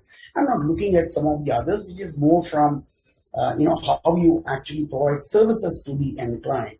Internet of Things. Now, this has become our what should I say, bread and butter today. Pretty much everything that you do remotely, you use either the VPN, or if it is in a different location, you definitely use the internet to be able to access your information data that resides in a remote location. Now, what kind of controls that you need to put around to make sure that there is no unauthorized access, there is adequate identity management, whether you use single sign-on or multiple sign-ons, right? So, and then what are the kind of authentication protocols that you use? So all of this becomes extremely important when you use technology like Internet of Things as part of your service delivery. Now, for example, a lot of us use SAP residing from home. Now, that would have critical financial information, that would have HIPAA kind of information, that would have personally identifiable information, which all becomes extremely critical. Now, unless the company has very, very strong controls built around it, disaster is waiting to happen. And you have very, very smart hackers these days today, and they can actually take control of your application. The biggest problem that we have seen is that when you interconnect satellite applications and homegrown applications with some of these larger applications, when the SAPs of the world would have very robust internal controls and checks and balances, the problem will be for an hacker to gain entry into these applications through one of these legacy applications or homegrown applications, which are not so very robust from the security control perspective or the security cordon that you build around it. Either it could be because of the weak coding protocols that you have adopted, you did not have adequate checks and balances when you develop the codes. We'll talk about it later. So what would happen is that if you open up that small window for the hacker to gain entry into your network and then start accessing your applications. So a lot of training is required in these. Artificial intelligence, and we call it artificial intelligence, machine learning, deep learning. I mean, it's all one and the same. Again, they're all rule-based. What has happened is that artificial intelligence is nothing but, you have a library of your past actions. Like if these combinations, 1, 2, 3 combinations happened, then what was the resultant action that you have taken? You create a library. And what happens is that larger the volume of data that you have, historical data, and larger the decisions that you have taken, it always refers back to that library and initiates that action. So this is in a plain layman language terms. So why this technology is very useful, and it is used in multiple areas and domains. You name it these days, it is used extensively. Now, for example, a simple example would be that you access a particular site, or maybe you want to buy a product using Google search. And I'm telling you, when you access Facebook or any of these, suddenly these products keep popping up, that these are the recommendations. Now, how does it do it? Mind you, there are millions of users who actually access millions of products or millions of sites. What happens is that it tracks your IP address and your choice, and then it keeps on popping up these messages, right? So these are all machine learning, and it develops or it matures over a period of time. Once it builds a huge repository, which it uses as a reference point. Robotic process automation is something which most, or we call it as bots. I think most of the accountants are fully aware of this particular. Most of you would have also used it in your organizations. It performs now when you attach a layer of AI and OCR onto an RPA, it becomes cognitive automation. What happens is that when you use cognitive automation, AI will actually, or the machine learning will tell the RPA how to intelligently perform a task. Now, when you define certain rules, it will intelligently pick up or process data based on the historical information that it has archived. And OCR is the optical character recognition, because when you have something in data, in a pictorial form, you scan, for example, you scan a vendor invoice and you want to automatically post the invoice numbers, invoice date, the value, the product code and product details, all of that, it will read it and post it automatically. So when you attach an AI layer along with the OCR on an RPA, it becomes a cognitive automation. Cognitive is typically, it could be a facial recognition, it could be voice recognition. Cognitive typically means that. But then cognitive automation is something which is very quickly taking shape and developing today because of its huge uses in terms of ease. Now, for example, how does in an automated process in a manufacturing unit, how can it detect rejections? It uses cognitive. It segregates an okay product from a defective based on certain parameters, and it uses cognitive technology. Now, while I'm not getting into rest of the things, because it's more around your marketing, blockchain is being used in few industries, but it has not picked up. But I'm sure, I think this is going to be the technology of the future because of its security features, inbuilt security features, and keeping the transactions and data safe and secure. Cloud is again a technology which is now no more an emerging technology. It has caught up pretty well, whether it be in-house cloud or it could be an external cloud. How you want to manage your business, whether you want to lease the cloud storage or where you want to host your information, data, applications, platforms, all of that. Again, it's a strategic decision. Again, you need to go back and evaluate the risks before you take that decision. I spoke about blockchain. I think it's a duplication here. So we will robots again. It's again purely manufacturing. I'm not getting into that space. But whatever technology that we use, we need to understand every technology would come with its own associated risks. I again wanted to touch upon it at a very, very high level. Again, by no means this is exhaustive. This is basically to give you a flavor in terms of what is it when you have these kind of technologies that are being implemented in an organization. What are the good practices that you should follow? Again, it's an area in itself. It requires huge time to discuss these in detail. We also need to have domain experts. For example, you need to have somebody who is a network expert, network architecture expert, or somebody from the coding expert to be exactly telling you the 100 other things that you need to follow. But at a very, very high level, what is it that we need to be mindful of? Internet of technology. Some of the typical risks is your security. Spoofing is a big problem because information data keeps passing through public domain, public network. Now, whether it is encrypted, if it is so, then what is the level of encryption that you use? How safe and secure is it? Then what are the kind of security protocols that you have at your server end? Once it hits your VPN, it becomes extremely important. What are the kind of firewalls and all of that you build around it becomes very important. Your network architecture design becomes extremely important. Your identity management, access controls becomes very, very critical. It's all around security. There are a bunch of other things that move around security. Technology vulnerability. What happens is that when you talk to some of these technology service providers, you realize that the technology that they develop would have an inherent vulnerability. So much so that some of the Intels of the world had vulnerabilities in their chips, which the hackers are exploiting to gain entry. So that's the level of maturity that the hackers have gained to be able to identify even the slightest of vulnerability. So which becomes extremely important that you need to work very, very closely with the technology vendors.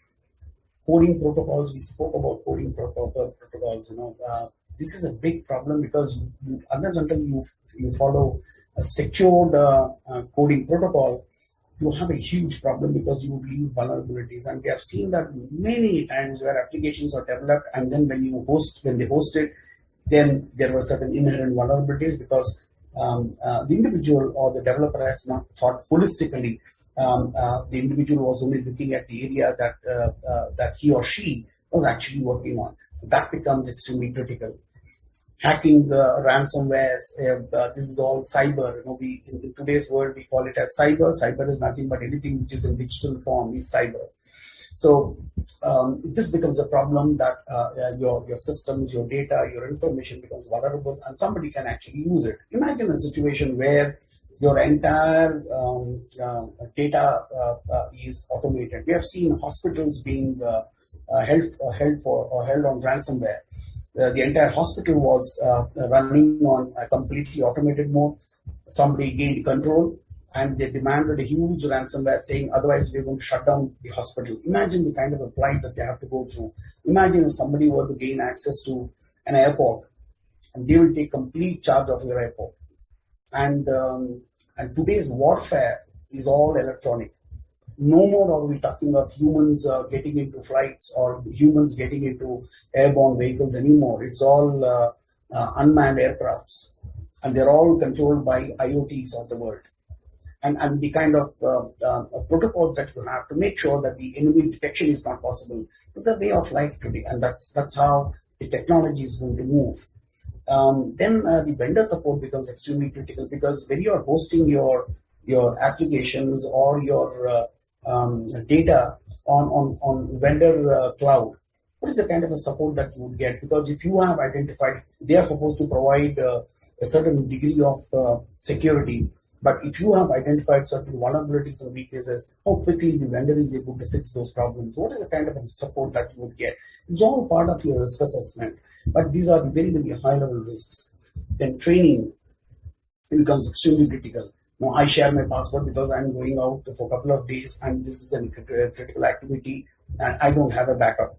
You have a huge problem in hand. And this is such a common problem.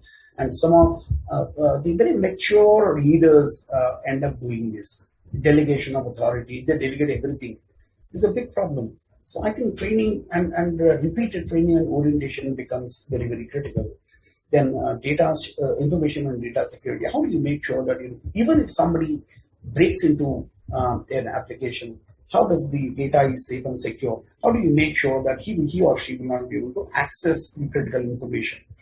Now, what happens? Litigation is another big risk. Now, litigations more from the client or the customer end becomes very, very critical. Because if you're managing client information data, or even from the regulator, if there's a breach, then you would be impacted with huge penalties. And needless to say that this is far more stringent in the West and in the developed countries. Now, and some of these mitigation actions that I've mentioned are common and generic to both IoT and AI RPAs. Now, when we come to AI, the biggest problem that we deal with, the biggest risk is how do you know that the results churned out by AI or the decisions taken by the AI are reliable? Now, this is inherently dependent on the accuracy and completeness of the historical data. That's what is the next point. Now, if there is any problem in the quality of data on which AI runs, then I think you are in for a huge problem. Then the other thing, as I mentioned earlier, it runs on coding. It's all binary. Yes, no kind of a thing, right? Entire IT program is running on binary. So if your coding is incorrect, or if somebody went ahead and made certain unauthorized changes, then what would happen? The results would be completely different.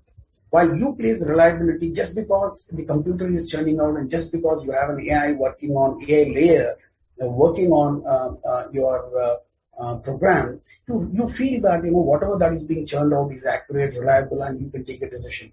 How do you know it? It's a big problem. So the accuracy of all algorithm.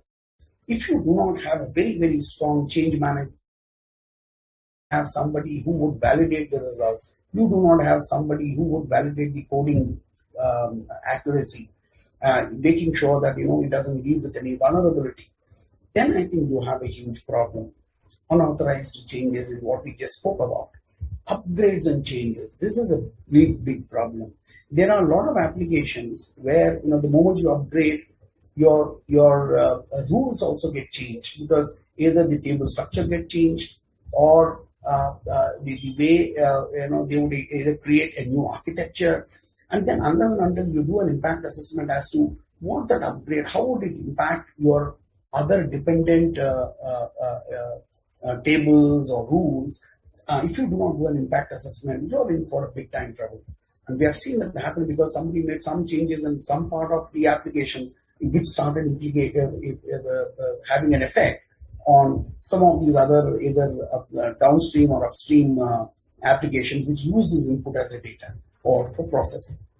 Now, some of these things which I've mentioned is again very generic. So privacy is a big problem when we're talking of information or data, which is either HIPAA or personally identifiable information, anything which identifies a credit card details or the individual's name, address, email, name it. You need to be very, very clear that you need to implement a very, very strong data privacy framework, whether it is applicable today in India or not. Come tomorrow, you definitely have the regulator running behind you, and it has become the norm today. And some of the clients that you would deal with also are extremely keen to know how robust are your processes to ensure data privacy. Next is unauthorized copying, unauthorized transfer of data. You need to implement data leakage prevention tools. There are multiple tools available. You need to choose what is best for you, what works best for you. Training is something I have been reiterating time and again.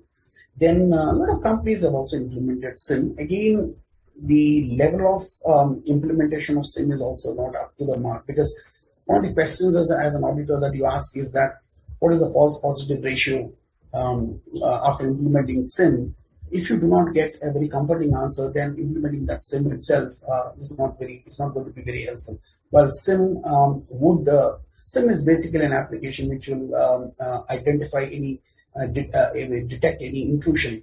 It's more or any vulnerability when somebody breaks into the system, or when it identifies any unusual activity on your network, it immediately pops up. And then when you put an AI layer on it, then what it does is that either it blocks that individual or it shuts off that network. So it initiates an action that it is programmed to do. So, but then it takes time. Not only mature organizations which have got very mature processes can go ahead and implement SIM, but if you can implement SIM, nothing like it. And if you get it right the first time, I think that would do great. Then a lot of these are people, process, and technology related. It could be your server hardware hardening. I'm sure a lot of IT auditors that are there on this call would know much better than what I'm talking about. Be it your firewalls and antivirus, all of that becomes extremely critical, both from the process side and from the people side and from the technology side. We talked about penalties. So unless until we have a very, very strong contract with the vendor who is actually providing services, and any vulnerability there would also impact the organization, because they would because the customer otherwise would levy a huge penalty. So you need to have a very, very strong contract with the vendor to make sure that you tie him up with any potential penalty that gets imposed either by the regulator or by the customer, more as a deterrent, and make sure that he provides the requisite services. From the audit side, you definitely need multi-skilled. Gone are the days when you would pick up a transaction, or you would use the analytics, basic level analytics, to be able to identify your sample. Now applying different sampling methodologies, what are the sample that you want to use. you would actually pick up certain transactions and then you would run your tests on it. Gone are those days now. Because we are talking of multiple domains here. You are talking of business continuity, you are talking of information security, you are talking of data privacy. Now, the kind of internal controls that you would implement around each of these are completely different. They are an area in itself. You need to have people who thoroughly understand these areas. These would have legal implications. So when you engage, you need to make sure that you engage subject matter experts. Now, either you hire them or you outsource them. So either way, you need to make sure that you work with some of these experts to be able to support you, help you in your audits. Next is, I've seen a lot of organizations where the functions work in silos. Gone are those days. You need to have a combined unit. You need to have the process owners or the business owners working hand in hand with your IT guys or the digitization service providers to make sure that they clearly understand your expectations. You understand what are the do's and don'ts, the way they are actually going at and implementing some of these digitization initiatives. And it is also important for these business owners to thoroughly test some of these applications before they go ahead and engage. The other biggest area of concern is whenever changes happen, somebody will have to do a thorough impact assessment, because it is just not the area that has been subjected to change, but whether it would have any change on any of the upstream or downstream processes. It becomes extremely critical. Otherwise, what would happen, whatever change, whatever area which has been impacted by a change, you would end up testing only that, and you leave out some of these other peripheral things which would tomorrow hit and come back and hit you very badly. So next we talked about access controls and impact assessment as well. So I'll quickly jump on to the next slide, and I won't take much of this. Probably should be the last slide. Now, I'm just trying to give you a very high-level, change in terms of how the audits work, because I have been in the audit space for the last 34 years till I retired this February. So I knew how the audit function was in the 80s. So it was completely different as to what it is today. So it used to be the cyclical coverage. Okay, once in 3 years we will cover all high risk, or once in 2 years mid risk, and low risk items. We will just do it. Low risk we will do it once in 3 years, but high risk we will do it every year. All of that. So it was more cyclical in nature. Gone of those days now. It's all risk based, and it's all rolling plan. Nothing is cast in stone today. When you present an audit plan to the audit committee, you don't say that, this is the plan that I'm going to stick to for the next 12 months. They get reviewed every quarter, and then you go back to the committee and say that some of these are redundant, some of these become low risk now, or the risks have been adequately mitigated. I don't want to spend my time. I think my speaker also said that your resources are limited. So how intelligently you use your resources to address or look at some of these high risk areas to see that how effectively those risks are getting mitigated. So now you are moved to a rolling plan. It could be monthly, quarterly. Now again, you have an agreement with the audit committee, and then you review your plan and make sure that they stay relevant and current. So we started off with a controls-based kind of audit, which means that you only looked at controls without even looking at the risks.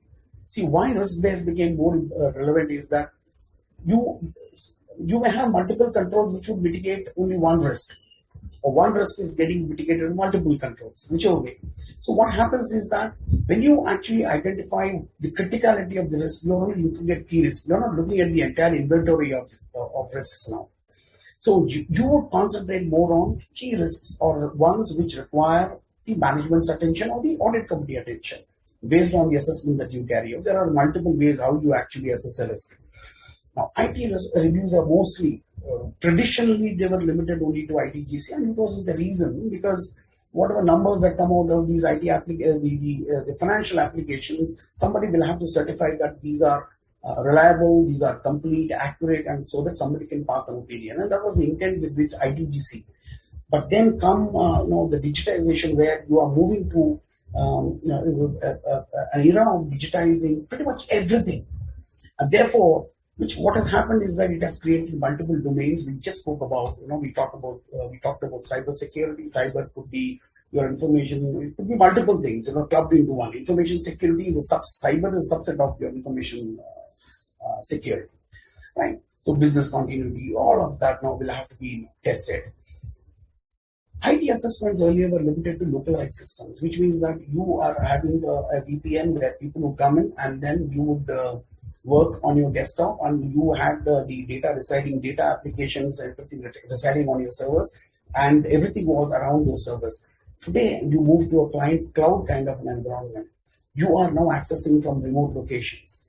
And that is where your risk landscape also changes. And therefore, your audit approach will have to be different. Your skills required to perform an audit of those areas required to be different. These are highly specialized because the technology keeps evolving each day. Now, earlier it was limited only to periodic audits and reviews. Now we are moving slowly towards continuous monitoring through these applications like SIM, or when you want to look at even financial transactions, it immediately comes up. It is very similar to your fraud management systems, where it throws up an exception based on the transaction fingerprinting that it does based on the historical data. For example, if a financial system where you have an AI or a ML layer built on it identifies a one-off JV of a huge amount, it immediately throws up an alert saying, while somebody has approved it, somebody has reviewed it, all of it has gone through a process, but still, this kind of a JV was never ever passed in the past, or it looks suspicious. It throws up an alert, and then it draws your attention. So it has more become an exception management rather than a traditional audit where you pull up samples and then you look at a transaction.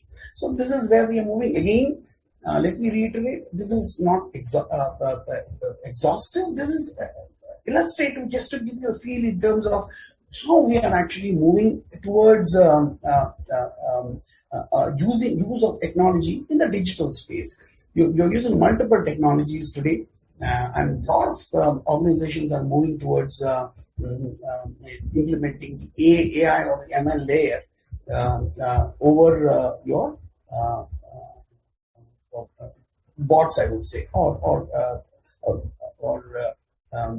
rule-based queries which have been written. So with this, I think this should be the last slide. Yeah, I don't think I would have overstepped the time much, but thank you so much again for the patient hearing. This is a huge subject. It takes much more time to be able to discuss at length each of these areas, but thank you once again. Thanks a lot. Thank you, Sharma sir. Thank you for that session. We'll step on to the Q&A session.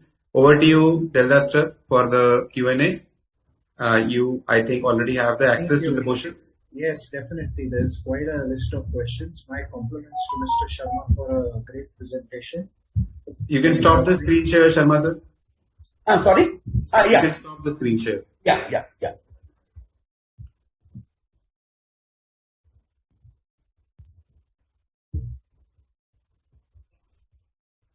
I think the screen share is still there. Yeah, it is. Yeah. Go ahead. Yeah, okay. All right, then. This is a section that I really enjoy the most, and I can see a lot of questions that have come up on the ESG ARM piece. So I'll accordingly look to try and address all of them. So the first question is, how long do you think it will take to become a culture in India with respect to ESG? So look, I mean, it is definitely a relatively new thing which is evolving a lot.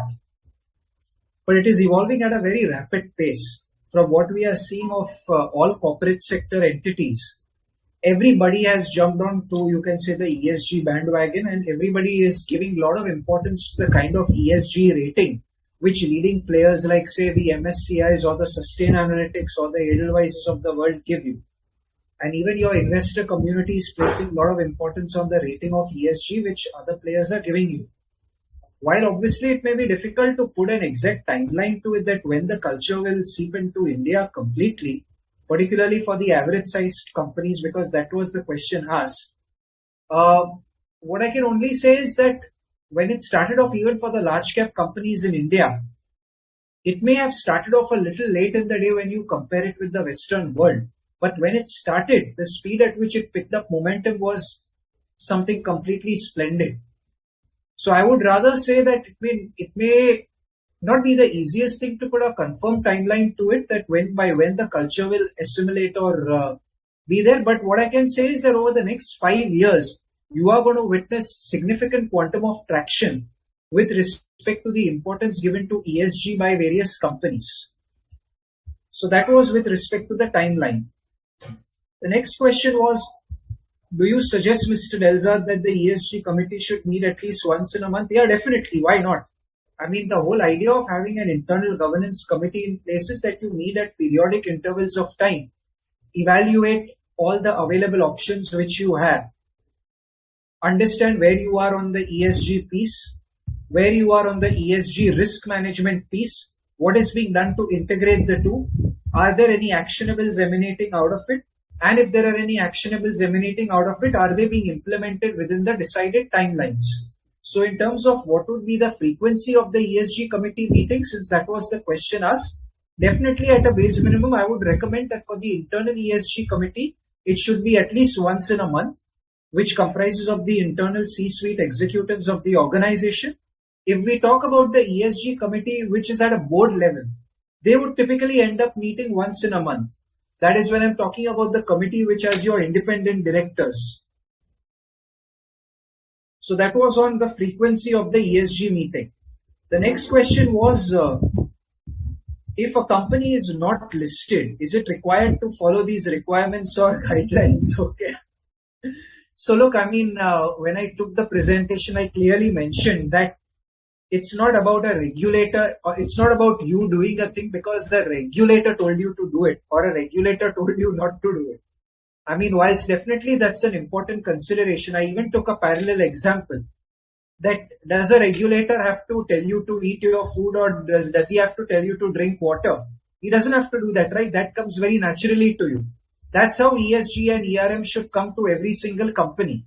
Whilst definitely the ecosystem is presently curated in a way that listed companies tend to give a lot of more importance to it given the presence of SEBI and given the fact that ESG ratings are generally more for listed companies vis-a-vis unlisted companies. But what I can say is that there are a host of unlisted companies who have set up individual departments related to ESG in their organizations.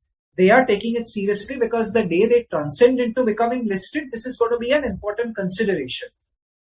And besides that, at any point in time, even if you're unlisted and you require any funding to come through to you, now that funding could either be through a bank or could be through any other NBFC.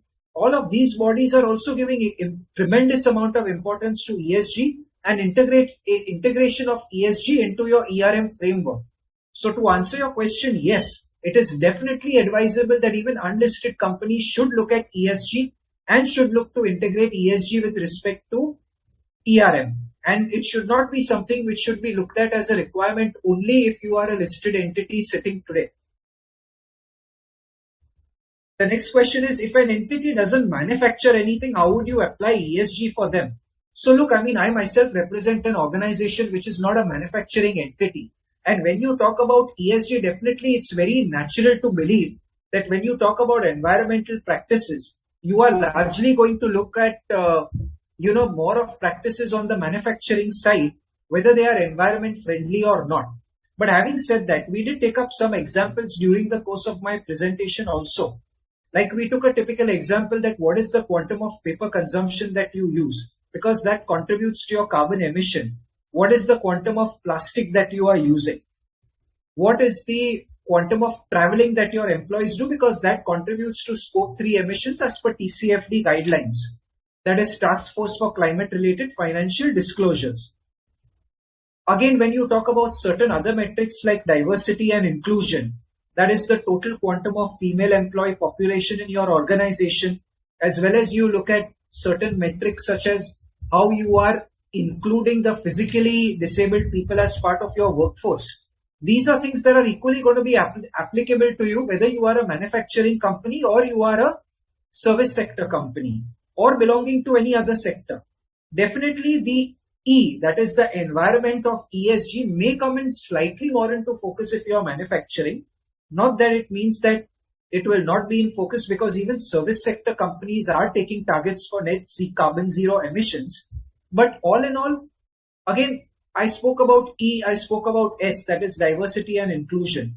If I talk about the governance element of it, governance element of it with respect to board policies, with respect to board committees, with respect to enterprise risk management, that is again going to be equally applicable to you whether you are a manufacturing sector company or a service sector company.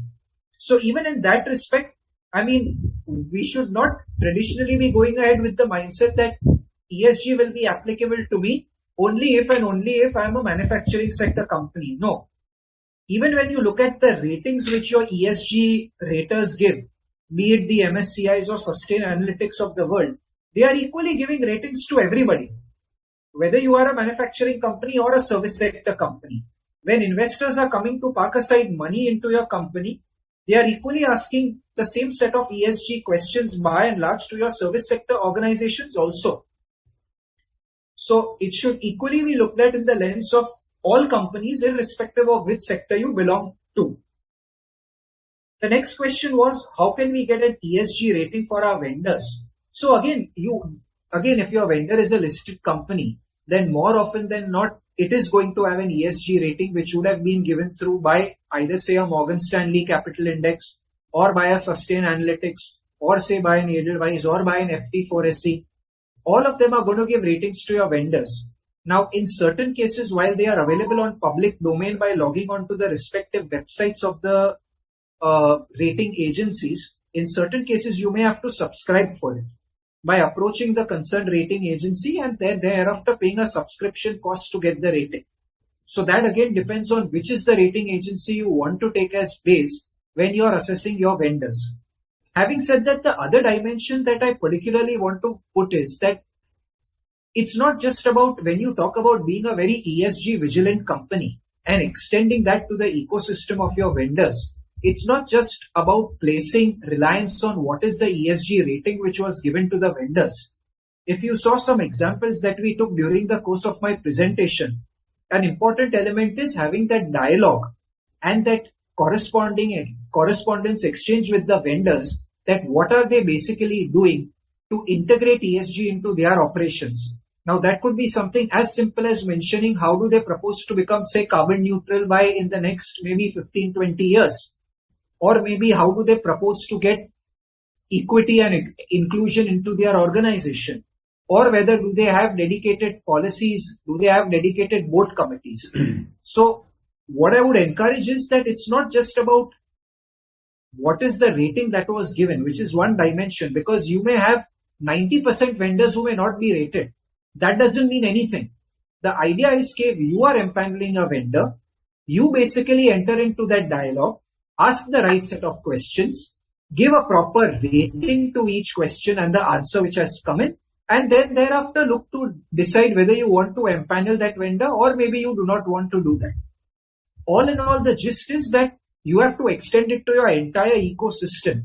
As a corporate organization, you cannot take a view that if I'm good with ESG, why should I bother whether my customer is good with ESG or whether my supplier is good with ESG or whether my vendor is good with ESG? No. When you typically talk about ratings, rating agencies look at all of these elements before they give a rating. And thereafter, you've got the next set of questions that whether there are any recommended points on which the ESG rating score is arrived at. So look, I mean, when you talk about every agency has got its own way on which they are rating the companies. Some companies give an X amount of weightage to environment. Some companies are giving an X amount of weightage to social. Some companies are giving an X amount of weightage to governance. There is no standardized or thumb rule that what is the extent of weightage given or how do you arrive at a rating. Every rating agency has their own analysts who give cognizance to it. But one thing important to notice that whenever a rating is given, you always look at it in the lens of your peer group. When I'm talking about peer group, what I mean is the entire industry where you belong. So typically, if you come from an insurance industry, you will be compared with other peers in insurance more often than not. It's very rare that you will be compared with peers from the manufacturing side because you can't compare an apple to an orange, right? So they've got that database that how good each company is across the globe. And you will be benchmarked vis-a-vis that. Again, building on to the presentation which Mr. Sharma made, you again have data privacy and other elements also which are being looked at as ESG considerations under social as well. because increasing number of customers want that their data should be well protected. And thereafter, even when you talk about governance, again, what are your board level committees? Within those board level committees, what is the extent of female representation that you have? How often do you engage with these meetings? Do you have dedicated policies on enterprise risk management? So these are some of the factors on which ratings are basically decided and given. And again, when you talk about your ratings from an environment standpoint, since I covered social and governance in the earlier part of my answer right now, when you talk about environment, what you're largely talking about is basically what your TCFD has spoken about, that is your Task Force for Climate Related Financial Disclosures, which have basically stated that you need to look at climate related disclosures in the lens of number 1, governance, number 2, strategy, number 3, risk management, and number 4, metrics. If I was to speak a little on each of the 4 areas, number 1, governance. When you talk about governance, do you have a dedicated committee which is looking at climate risk management or not? And does that committee have representation at a board level? Is there a board level committee which is looking at that governance element of climate related risk management and environmental aspects? Again, when you talk about strategy, what you're talking about is that tomorrow, if as a result of global warming, there was supposedly going to be an increase in global temperatures by say 1.5 degrees Celsius or 2 degrees Celsius, then what would be the corresponding impact of that on your operations? And have you done some kind of a stress testing for that? So particularly many companies in that space, particularly insurance companies, do that stress testing. That if at all that climate related aspect was to happen, even banks do it. I'm just taking some examples. Then what will be the impact on your operations and your portfolio of customers? Will you have to end up paying more monies? Will you have to maybe end up coming out with more strategies to diversify the business? That's the strategy element. When you talk about risk management, again, how do you integrate climate risk management into your ERM framework? So are you monitoring your carbon emissions? Are you reporting your carbon emissions to your board of directors? Are you tracking the progress of it, that what you are doing to bring down your carbon emissions and then reporting progress to it? So these are all things that are looked at essentially from a risk management standpoint. That how do you look to identify, assess and evaluate the risks related to ESG? And finally, when you talk about the 4th leg of TCFD, which is metrics, see, it's extremely important to take measurable parameters, because when you take measurable parameters, it gives you an idea to measure your performance against certain objective standards and certain objective parameters. So metrics, you are always encouraged that even when you talk about climate risk, take certain defined metrics. Like say, for example, your carbon emission was X 2 years ago. Now you should at least be X minus 20, assuming that you reduce your carbon emissions by 10% of X every single year. So you need to lay out what is that target.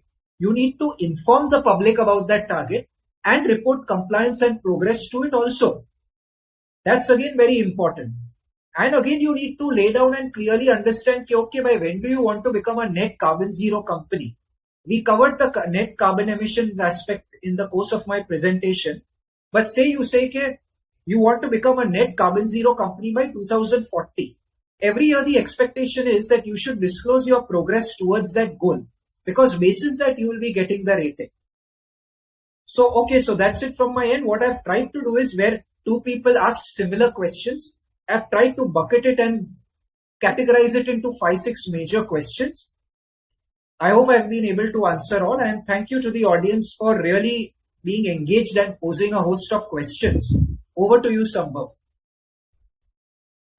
Thank you. Sharma sir, we also have a couple of questions for you also. Question is, when we move from Tally to SAP, that is moving towards more digitization, what could be the time frame needed and budget? You are on mute, sir. Yeah, no, see, budget is completely dependent on the number of modules that you want to go with. So there are multiple things involved in that. Within the module, what are those features that you want to activate? What are those features that you want to use first? So So the kind of benefits that you want to leverage out of this. So budget is completely dependent on it. And it again changes from agency to agency, whichever is implementing. It could be different for SAP India. There are big fours which come and implement. So the amount charged by these agents are completely different. While the application and maintenance, somebody would give you that quotation, again depending upon the modules. The other question is how much time would it take? Is it? Yeah, that's correct. See, it again depends on the module. I would say it would take anything between 6 months to 9 months, provided you have very well-defined business blueprints, and you're also very clear in terms of you have done the process mapping and documentation, and you are very clear in terms of the kind of governance and controls you want to put around SAP. So this becomes a prerequisite. Got it. So there's a couple of questions I had. Maybe I missed out on this. You use the term MANCOM in your slide. Sorry. My question is to Deza. Maybe I missed out on this term. MANCOM is something I did basically. Maybe I missed on it. What is MANCOM? MANCOM is basically a short form which is used in corporate parlance for management committee, which is MANCOM, which basically comprises of your C-suite executives like Chief of Human Resources, Chief Financial Officer, Chief Risk Officer.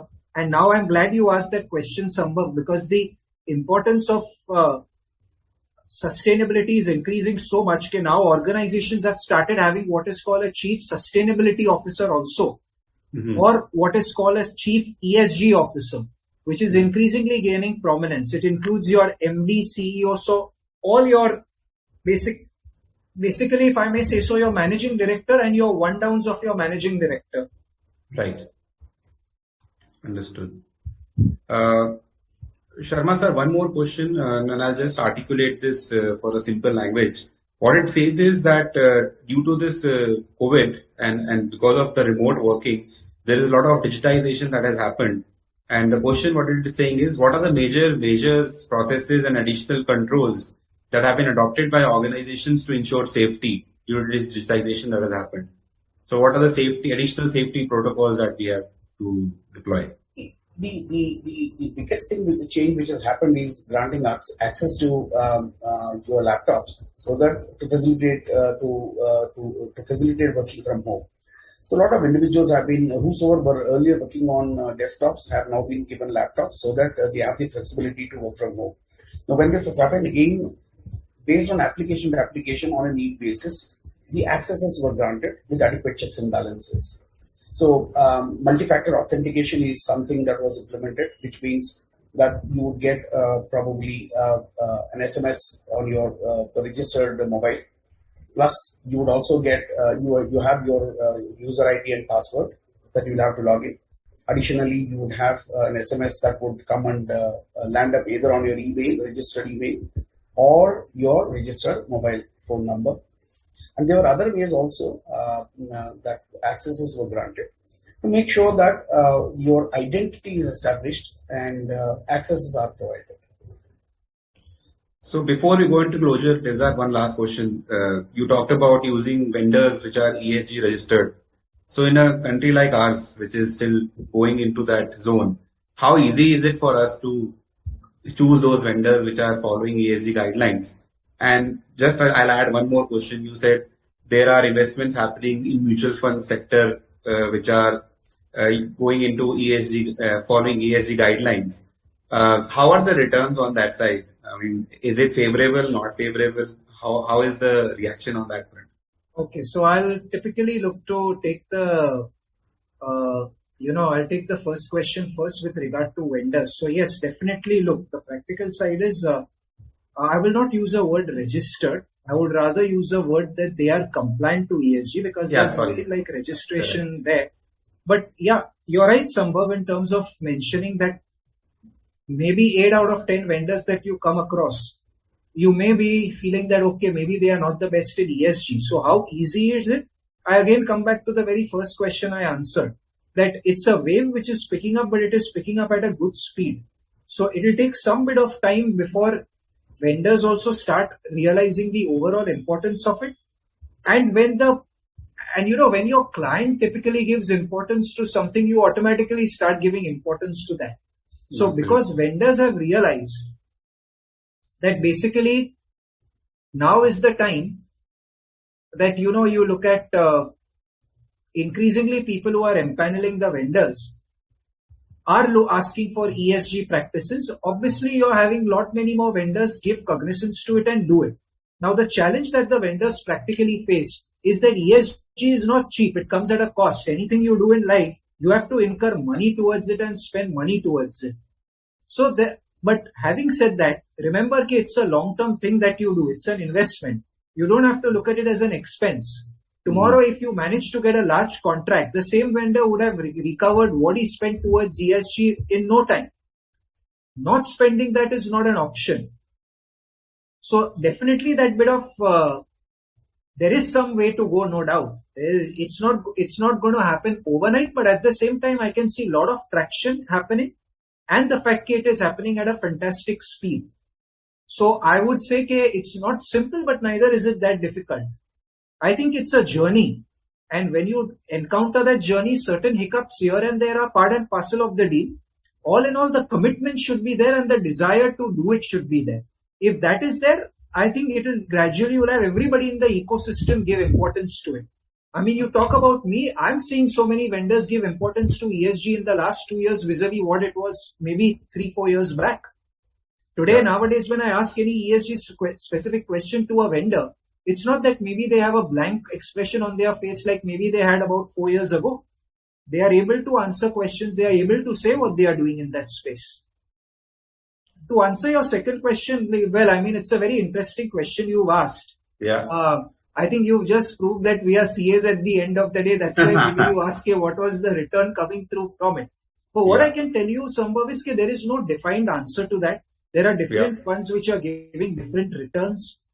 Again, all in all, I think the bigger factor vis-a-vis returns, what has to be looked at is that what is the, maybe a more apt way of looking at it is what is the trajectory being witnessed with regard to the investments in those funds. And there, if you see, there is exponential growth. So that is the indicator for you that if in the month of, say, December, you had your 9,500 crore worth of investment in ESG funds split over multiple investors, if the investors did not see value through it, they would not be doing it. Now, you've got to understand that maybe when you compare it to a pure equity fund, depending on what stage of the market you are in, you may realize that you've got lower funds. But again, the ESG fund, because it's in companies which are sustainable, it will always more often than not give you relatively sustained returns over a period of time. The other side is that if it doesn't give you the high returns that you are looking out for, remember you are equally getting saved from the downside, because when returns go high, for the same set of investments, returns when they shoot down, they really shoot down a lot. Absolutely. Net, what is important to know is the way in which it is growing. And the fact that investors are also wanting to park aside their money in ESG funds. Perfect. So that brings us to the end of this wonderful session. Both the technical session were insightful.